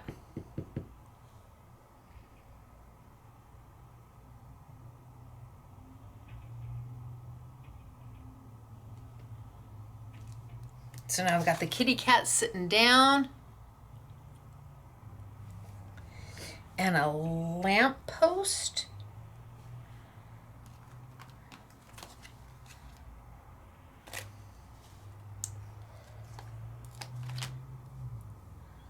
Nope, gonna need the bigger block.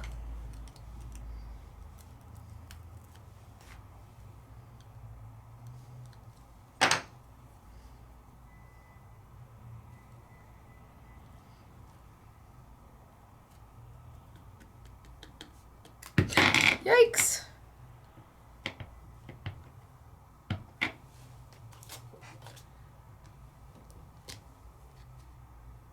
Oh, that's not the lamppost I want. I want a lamppost. There's a lamppost.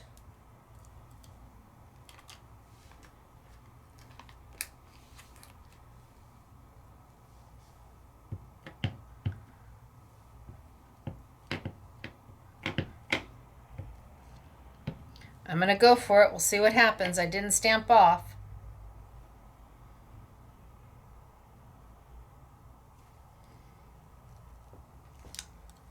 Oh, not bad. So I got the lamppost going. And is this a little mailbox? I think that's a little mailbox. Oh, it is. It says mail. It's so cute.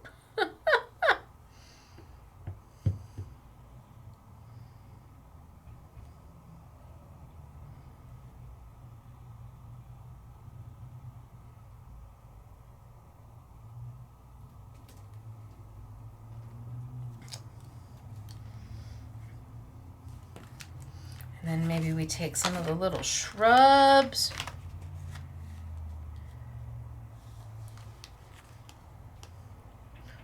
Oh, there's a little doggy on here.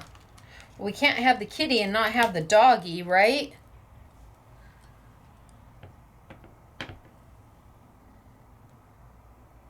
I could have the doggy on the, on the mailbox.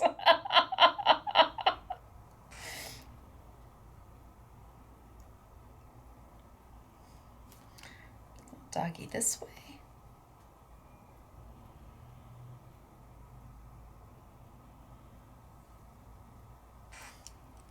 So I've got the little doggy going. I've got the little kitty going.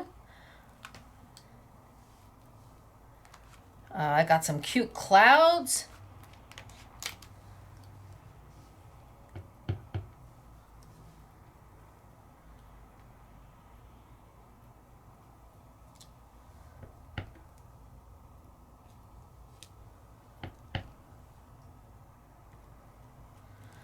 Then I got another kind of cloud.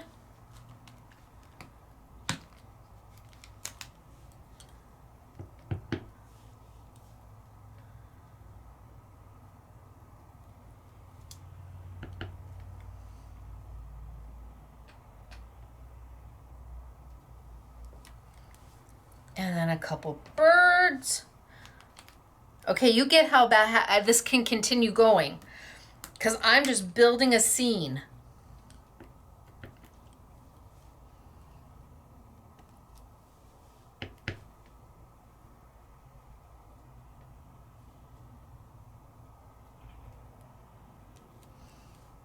Couple birds going on, and I am literally just filling this entire space up until my heart is happy. Now, what will make my heart happy? What's the last thing I want to put on? I've got black all over my hands, but that's okay.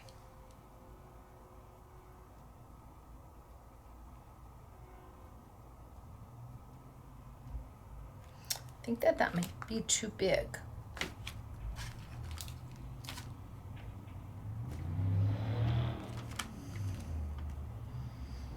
How about a little shrub? My tree might be too big.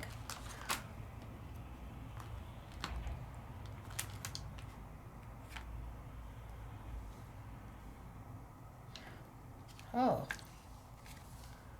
about that bench. You're like, a bench?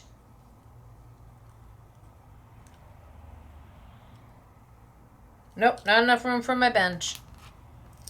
All right, then I'll be done because we do have to color this.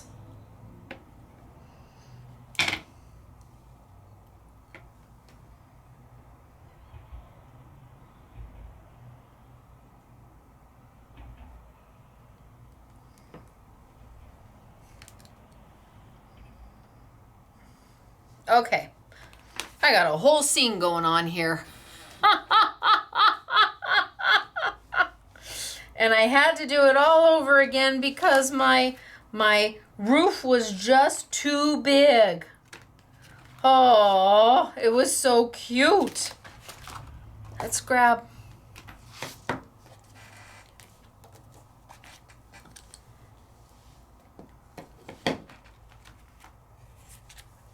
So if I go this way,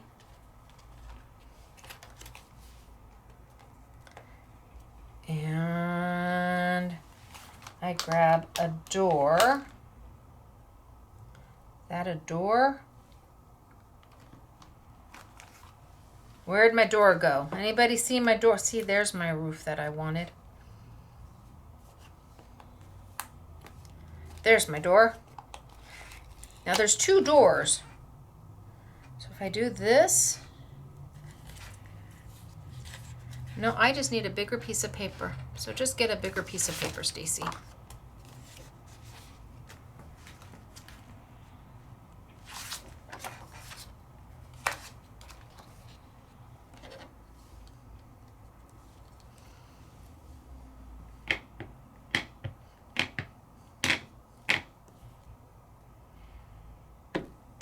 One, two, three.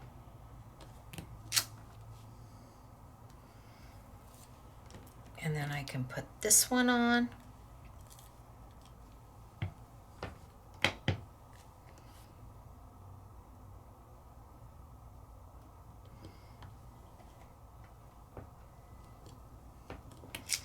See, look at how cute is that roof.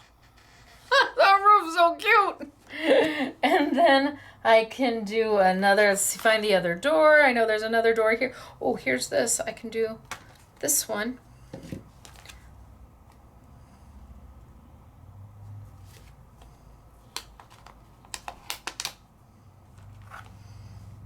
And I can put him next to it.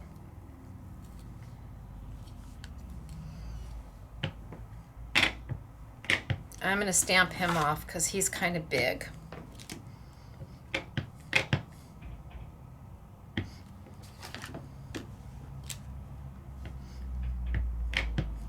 Good enough. Now I put him next to it.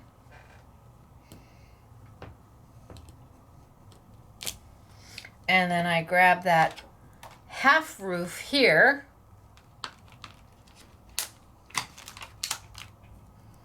Oh, I bet I can go one more up. So let's add this one.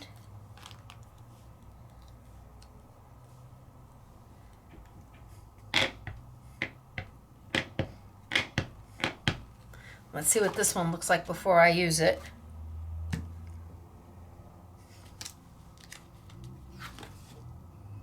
Curtains.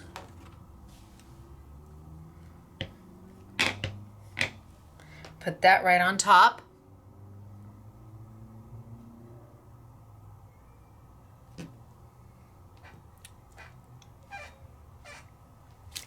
pull up. Oh my gosh, these are darling.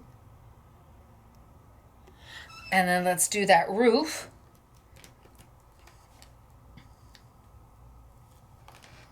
It's a half roof.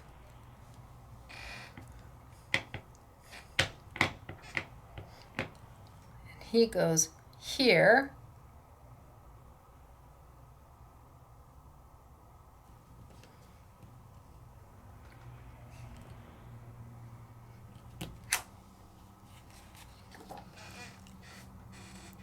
And then I can put a word there.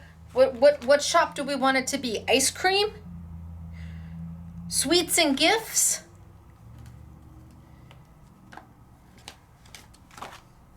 I could spend all day making these little scenes.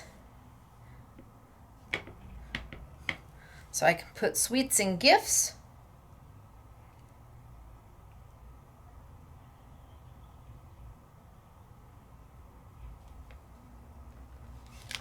So now I've got sweets and gifts going on.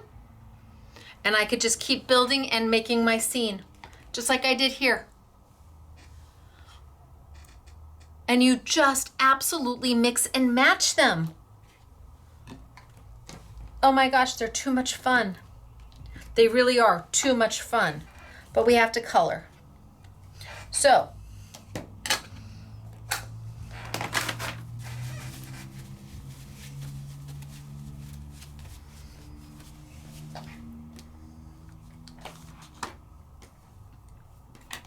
let's grab our ink.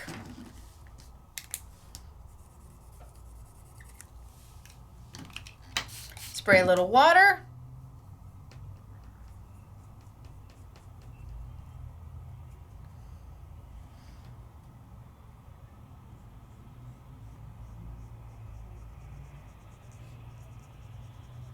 Start light and build into your color.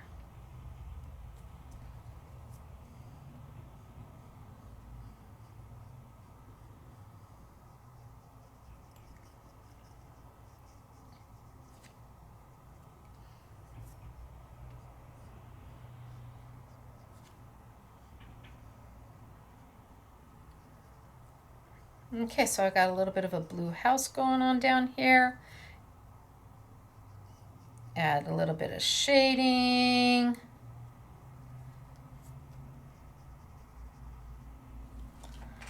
And then what do we want for our next color? How about something super fun?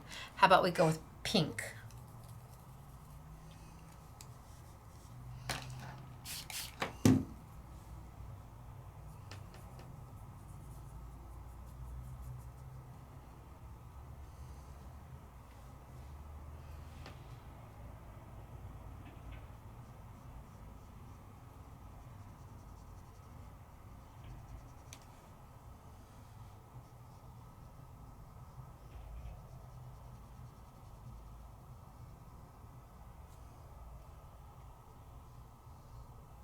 The brush is fully loaded, so it's going to let me go a long way.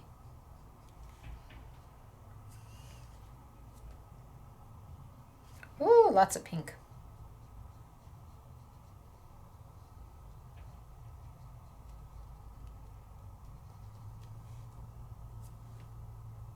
Just adding a little bit of shading and dimension.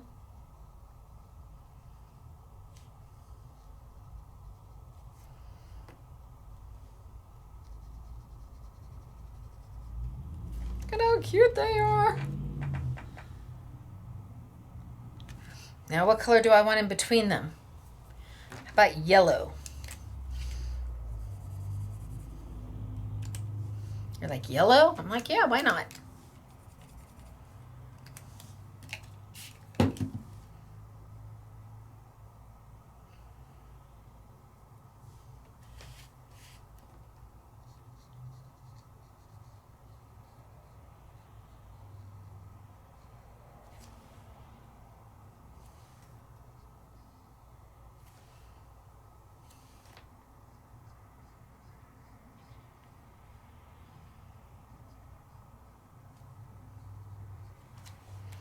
And maybe we'll make our door this color.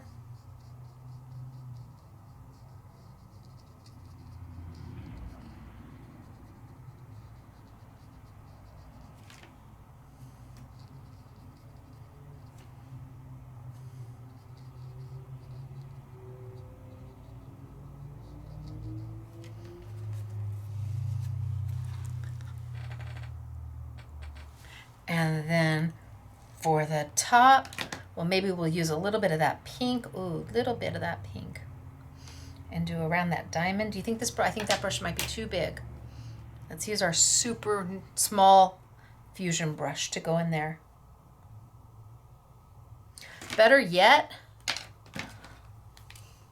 let's use our fine tip. Oh yeah, better. Okay, so I added that around there. And maybe we add that yellow.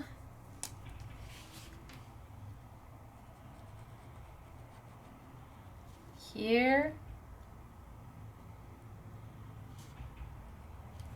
Up there. So I'm using the fine tip to go in and color.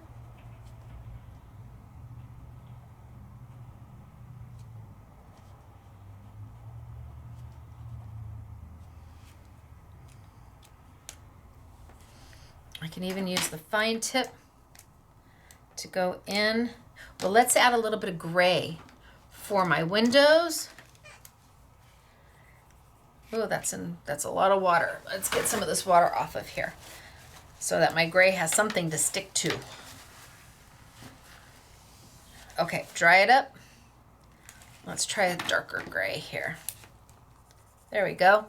Slightly darker gray. Add some water again. Choop.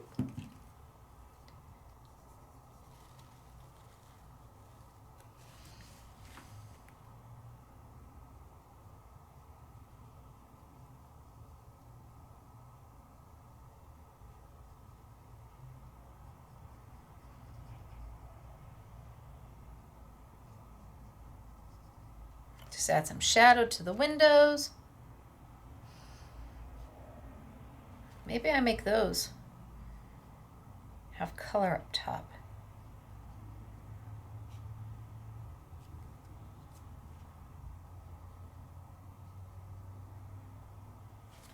Okay, I got some shadow going on my windows. The ones up top, I think I'm going to go ahead and make yellow. Well, I did that yellow.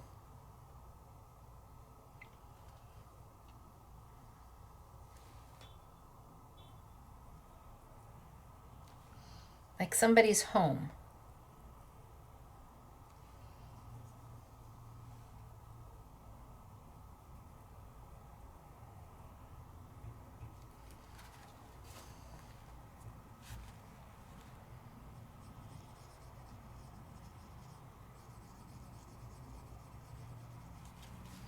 Yeah, I don't like that, but too bad, so sad.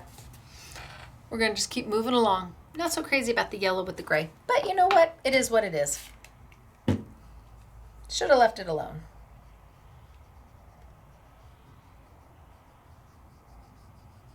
Because there's no way of getting that yellow out. So I'm trying to blend it down. Oh, that's better. Add enough water. Look at how wet it is. So I'm going to leave that there for a little bit. What do we want to do for the roof?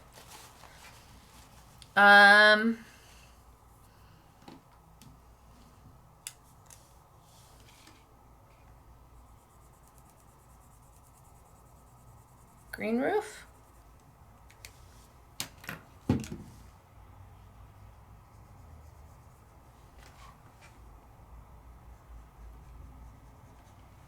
I can use a bigger brush on this one. Ooh, had a little pink in there. Oh well. We're gonna go for it.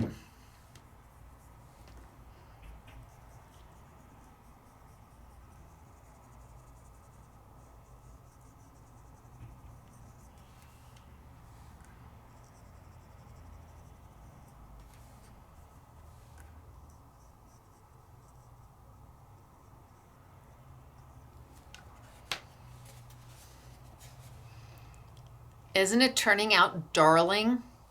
So cute and so easy to color. Bring over my yellow again.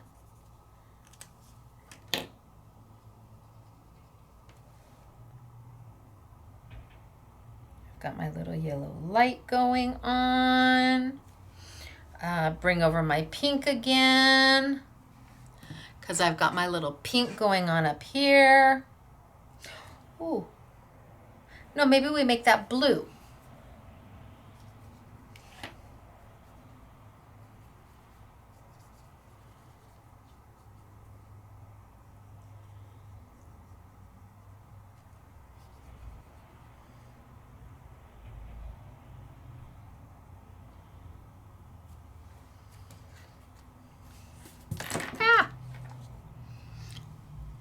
And we just keep going until we're happy.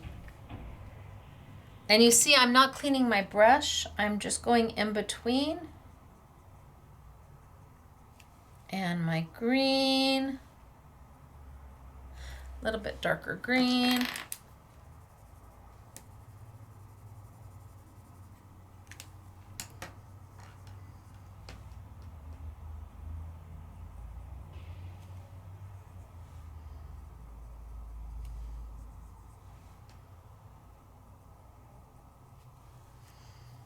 And what do we want to do for the steps?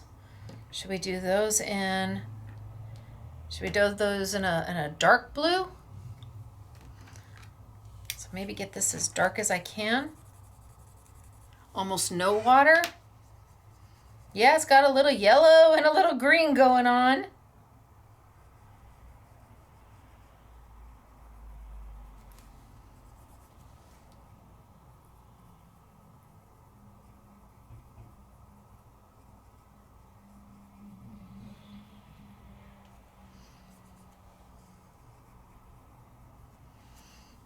And I could take maybe a darker green.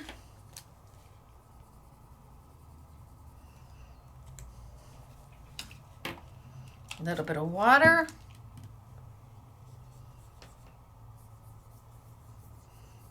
Maybe mix all my greens together. I don't know. It's paper.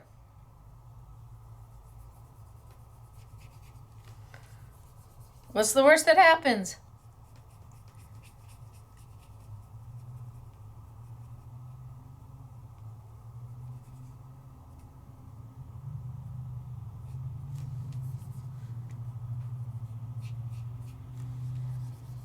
Look at, I'm just like mushing them all together. All my greens and everything. Let it be.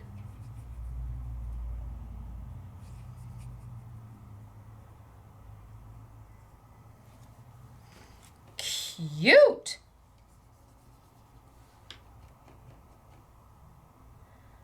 Okay, now what? I don't know.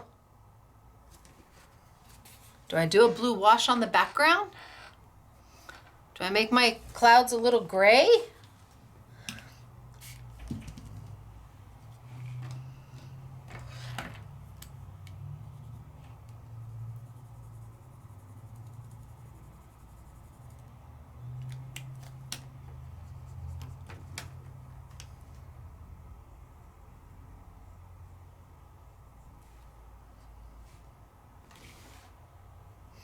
Add a little color to my clouds, make them a little gray and not so stark white. Maybe we're having a thunder shower.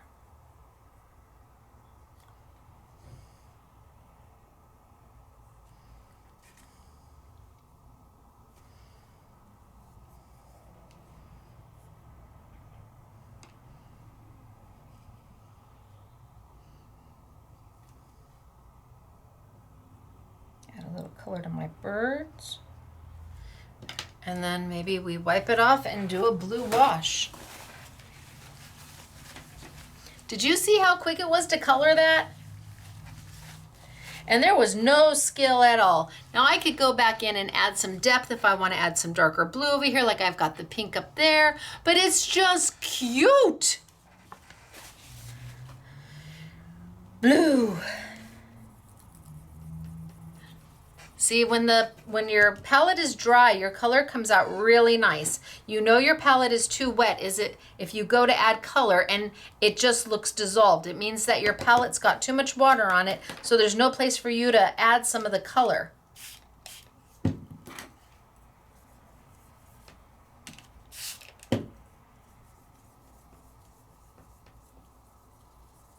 Now we're either going to destroy this or we're either going to take it one step too far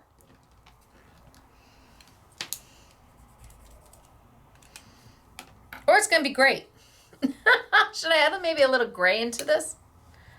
A little gray into my blue? Blend some colors together. Kind of a stormy blue.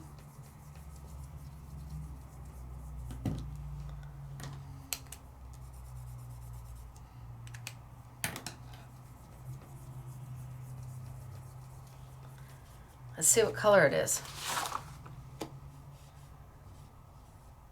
Yeah, it's got a little gray going on. See the color difference? Let's just see what happens.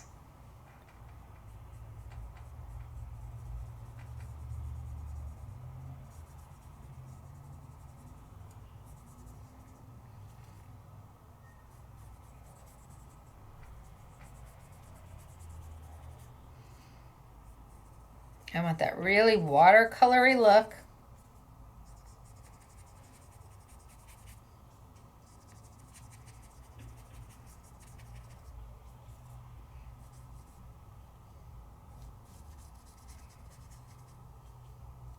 So as I go down, I'm going to kind of soften it out.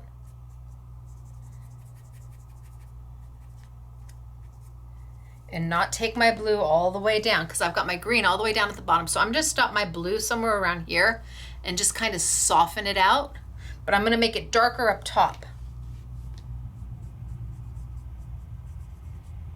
And you see my black ink is not going everywhere.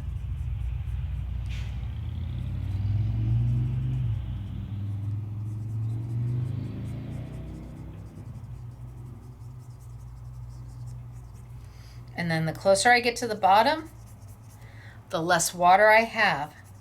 So, oh, I didn't do my mailbox.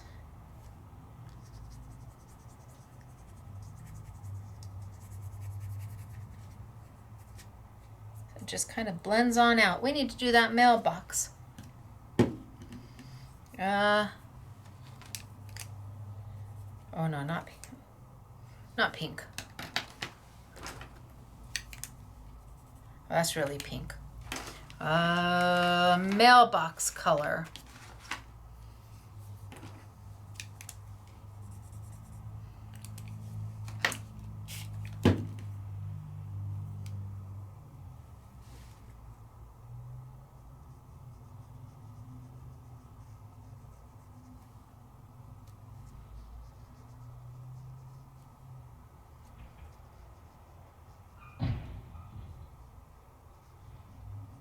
I have a feeling there was just an accident.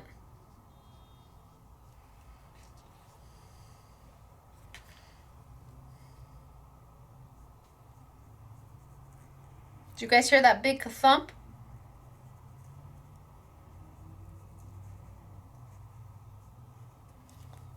I'm just adding a little detail to the door just to give it a little depth.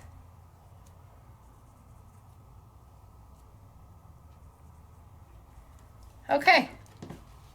Ta-da! So cute.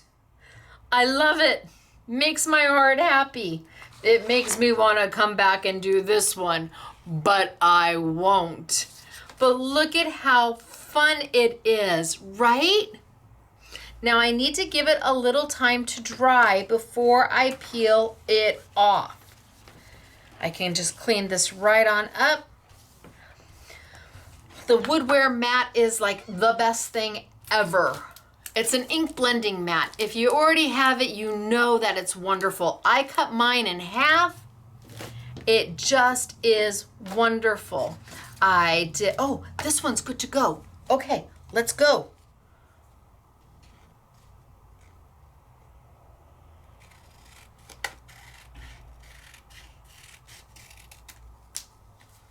Okay, this one's dry. Let's see, it might be too, we might have to trim it on down to get it to mat on something here.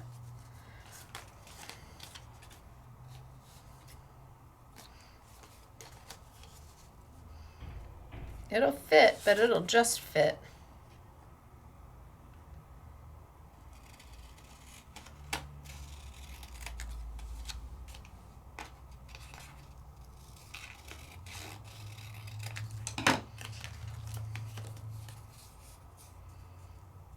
Okay, let's clean up the edges.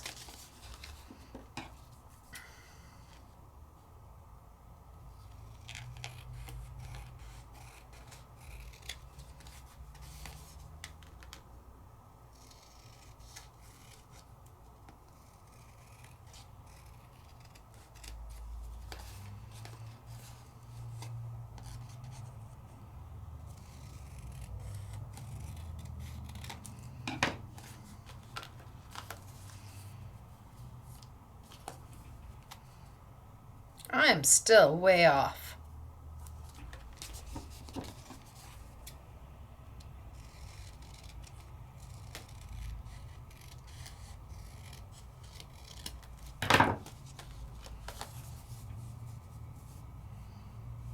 Oh, that's better. Okay, I'm better.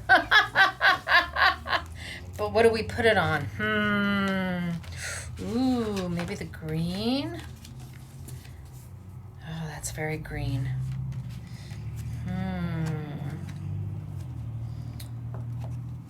Maybe the red?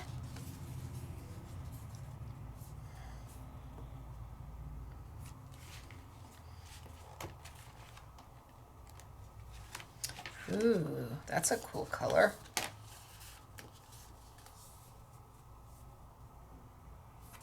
That's kind of a cool color.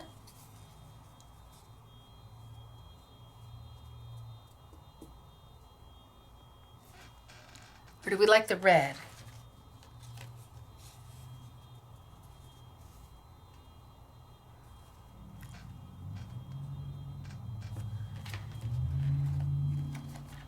Oh, I hear the sirens, do you? Gosh, there's too many colors to choose from. The gray?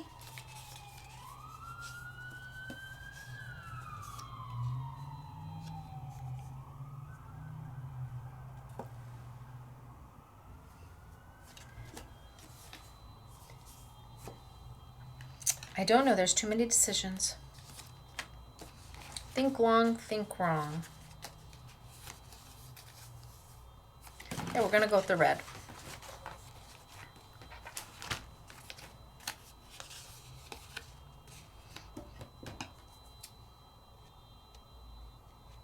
Can y'all hear the car alarm going off?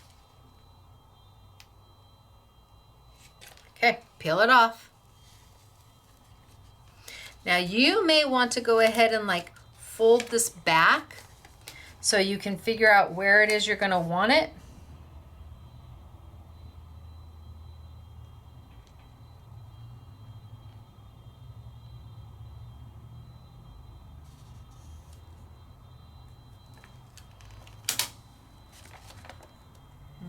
Nope.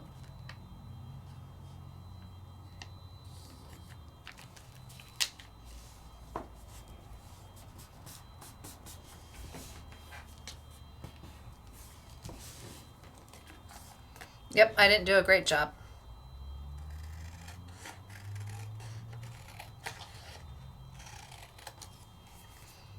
Oh.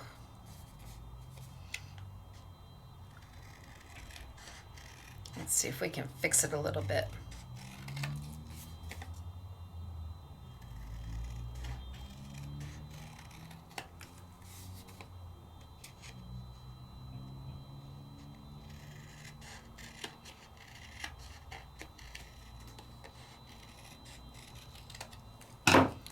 Well, better.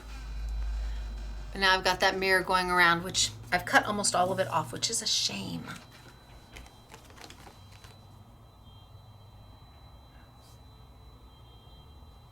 Oh, that looks good too.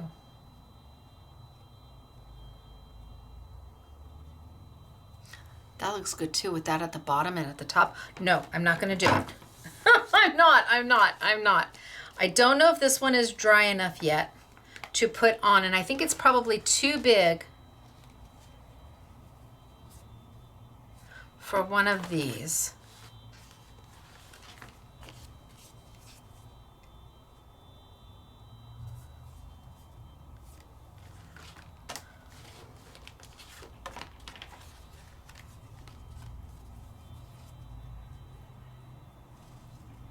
But it's very cute.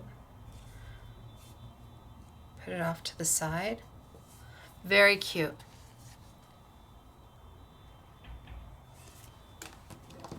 So what did we do today? Well, we played pretty much. But we started way back when. Way back when. Where did my... So I just had it, Stacy. So we played with the cute little bicycle and we started super easy. This was super easy. Everybody can do this one. Then we moved to a little bit more, but this was super easy. Super easy. Everybody can do this one. And then we finished with Wahoo Kachoo. Super easy. You saw how easy it was to build the houses. You saw how easy it was to build the houses. And they are so flippin' cute. I think this is probably dry enough.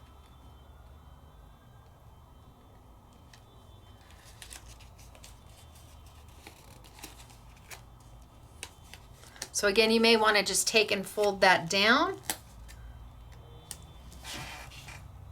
so that you can get this where you want it.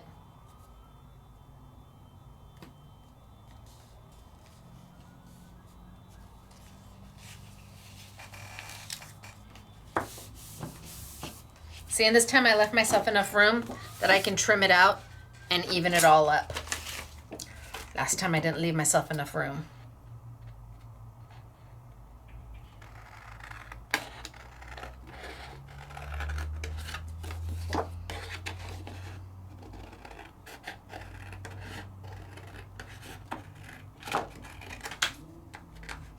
Busy Friday night out on the main street of Canyon Country.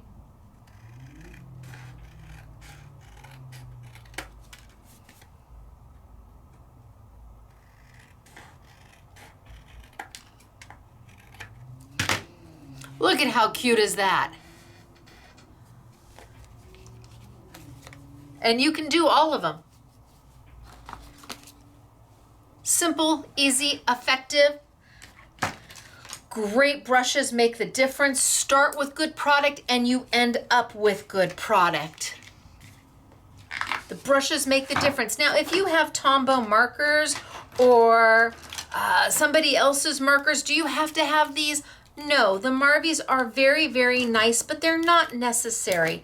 Use what you have. The reason why I went with them is because they do have that fine tip on the other side.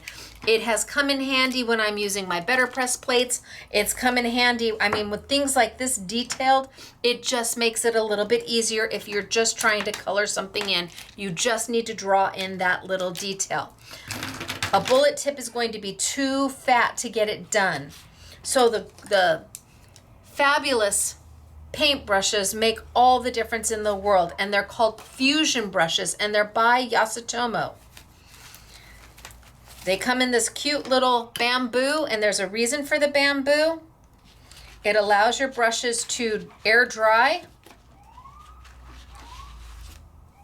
See, I'm telling you, it's a busy night on the main street here in Canyon Country.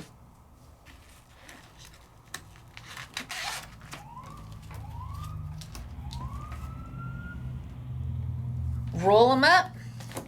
My brushes will now air dry.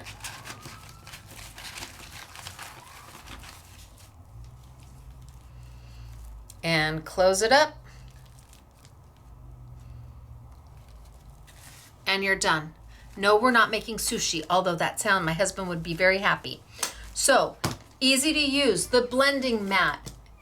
So nice to have if you're ever palette painting or doing anything with inks where you're using a blending tool. It really does make your ink go a lot further.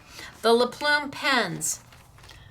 Like I said, if you've already got something, by all means use them. But if you don't, then these are a great alternative. These are a great set to start with. They'll do everything you need them to do, plus a little bit more. Gosh, what else do we have for you? I've got the Hunky Dory paper. Kind of decided I like these. I was so surprised, shocked actually, at how much water they would take without bubbling up or curling up or balling up. I was shocked. And they go down beautifully. Very, very happily surprised. I bought it with not understanding what I was buying, but knew if I didn't buy it, I wasn't gonna get it. So I'm a girl who took a chance, and I'm glad I did. And then we have just the limited edition mirror paper. We only have so much. It's Hunky Dory. When it's gone, it's gone. You know it's great. It is. It really is. Hunky Dory makes the best products. And then all of the stamps. So we do have an I Want It All for all of the All in Create. Super cute. Love that one. Made that darling scene out of it. And then, well, this is a standalone house. I mean, you can put it next to the others. But then these four all are meant to work together.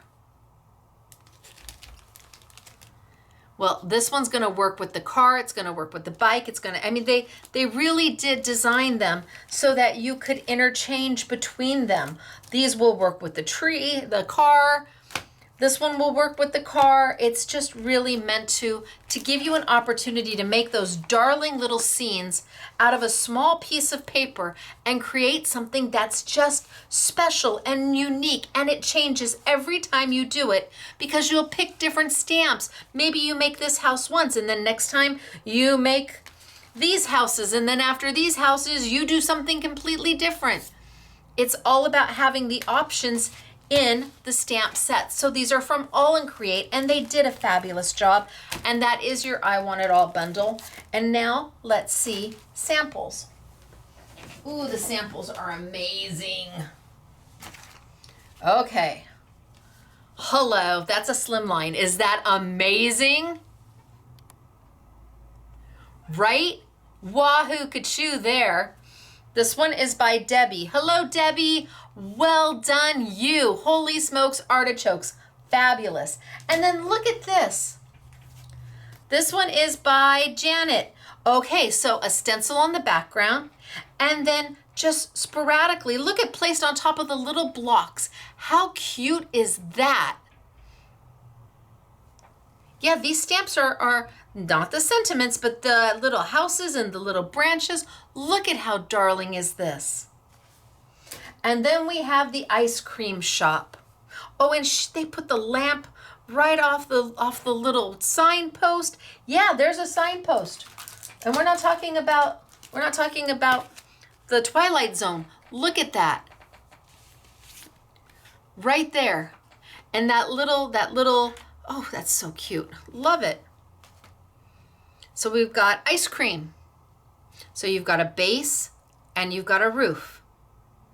You've got the little doggy, you've got the little bicycle. It has the little dunes for your sand or your grass.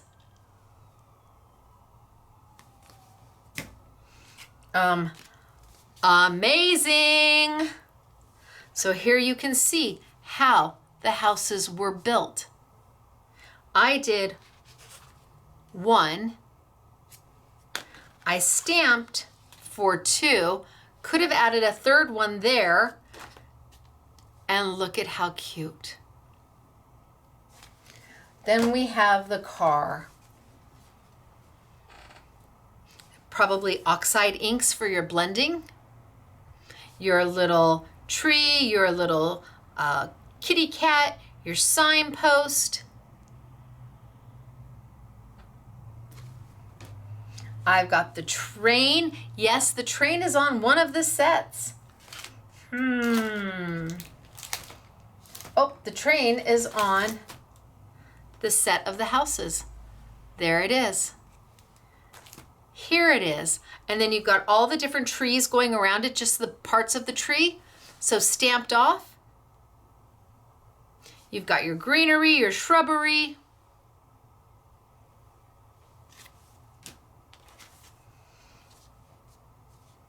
Did I do this one? I don't think I did. Isn't that so cute? Look at the fun colors. I love the little Juliet balcony coming off of it. The little birdie sitting on the top. All of those are options because you have all the stamps to do that. Look at how cute is this. You've got the signpost, you've got the big bicycle, you've got the little unicycle, you've got the tree going on, the kitty cat over there, the clouds. And it's just stamping and creating a scene. Now this one is unique. I think this one's amazing. Look at that. So maybe they had a stamp of they must have had a stamp. And then they colored in all the way around it or used a stencil over the top of it and then took all the little icons in the sets and filled in the little circles. This one's so smart. But no name. I can't give credit where credit is due. And here, okay, change it up, totally different. You've got the tree, you've got the bridge, this is from the car to give you a look of water. You've got a circle with the bird in it. Here, this was made out of the same set, totally different, unbelievably simplified elegance. And there's not even any coloring in here. Okay, look at the bicycle. Right? The clouds, the birds, the tree, the bicycle.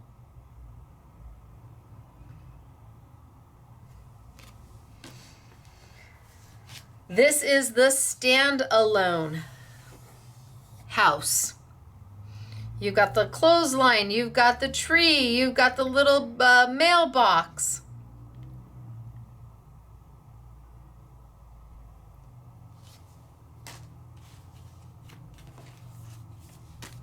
These are Debbie. Hello, Debbie. Look at how fabulous. So you've got the 3-story with the half roof. You've got another little half building off here.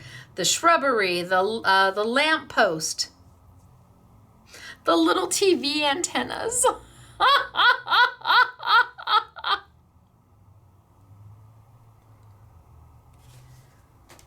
Oh, yay. Look at that. Wowee. Janet, hello. So these are taking it's not really to the next level because you saw how easy it is to do. This is a UK card because we can't send this here in the US. You would slimline this here in the US. But look at how fabulous it is. Or you come back to mine, my easy peasy mac and cheesy. You got this. Start out simple, and eventually you're going to end up here. All right, you guys, it is me, Stacy, Scrapbooking Made Simple. Let me tilt this up. Back to our full-length, commercial-free, technique-based classes. Yay! Now, where are you going to find all of this? Well, all in Create, you may be able to find in a local retail store. Yes, they're getting to be more and more well-known here in the US. And if you have that local independent retail store, I so encourage you to shop with them first. I know it may be $1, sorry, my nose itches. It may be $1 or $2 more. I hear you, but when you need to be when you need somebody to explain to you how to do something, or when you need help coordinating something, or when you want to learn about a new product, that's where you go to your local independent retailer. And so it may be $1 or $2 more, perhaps, but then you're paying for their experience and their knowledge, and the fact that you can walk in with a product that you're like, I bought this 5 years ago, I have no clue, and chances are they're going to be able to tell you exactly why you bought it and what to do with it. So if you have that local independent retailer, shop with them first. If not, well, hello, Scrapbooking Made Simple. We are here for you, as is many independent online stores. Think independent when you're shopping. The bundles and the pricing that we have here are exclusive to us. That is true. But you know, if you sprinkle a little bit here and as you sprinkle a little bit there and you shop a little bit everywhere, everybody gets to stay in business.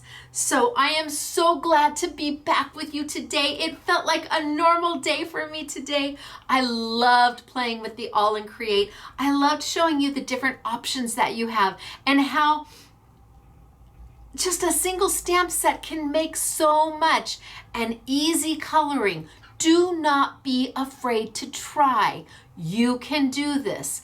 And if there's, gosh, those fusion brushes are really, really good. So if you do love to palette paint and watercolor, and I will be using the Van Gogh watercolors and gas and paper again at the end of the month. We've got them all back in stock. So if you want to get those fusion brushes before that YouTube happens, I would highly encourage it. All right, you guys, it is me, Stacy, Scrapbooking Made Simple, scrapbookingmadesimple.com. I will see you on Monday. We are back to our Make It Monday events. That's where we have usually a value of up to $100 for $19.99. Yay! There's only one more Tim Holtz release. It's Stampers Anonymous Christmas. So that's the last for Tim. And then the rest of the year, I don't have to worry about trying to do four classes in a week. So I will see you on Monday, 5 p.m. sunny California time, 7 p.m. Central, 8 p.m. Eastern, and way too late in the United Kingdom. All right, you guys, again, Stacy, Scrapbooking Made Simple, scrapbookingmadesimple.com. Don't forget to subscribe, and thanks for being here today. Bye, everybody.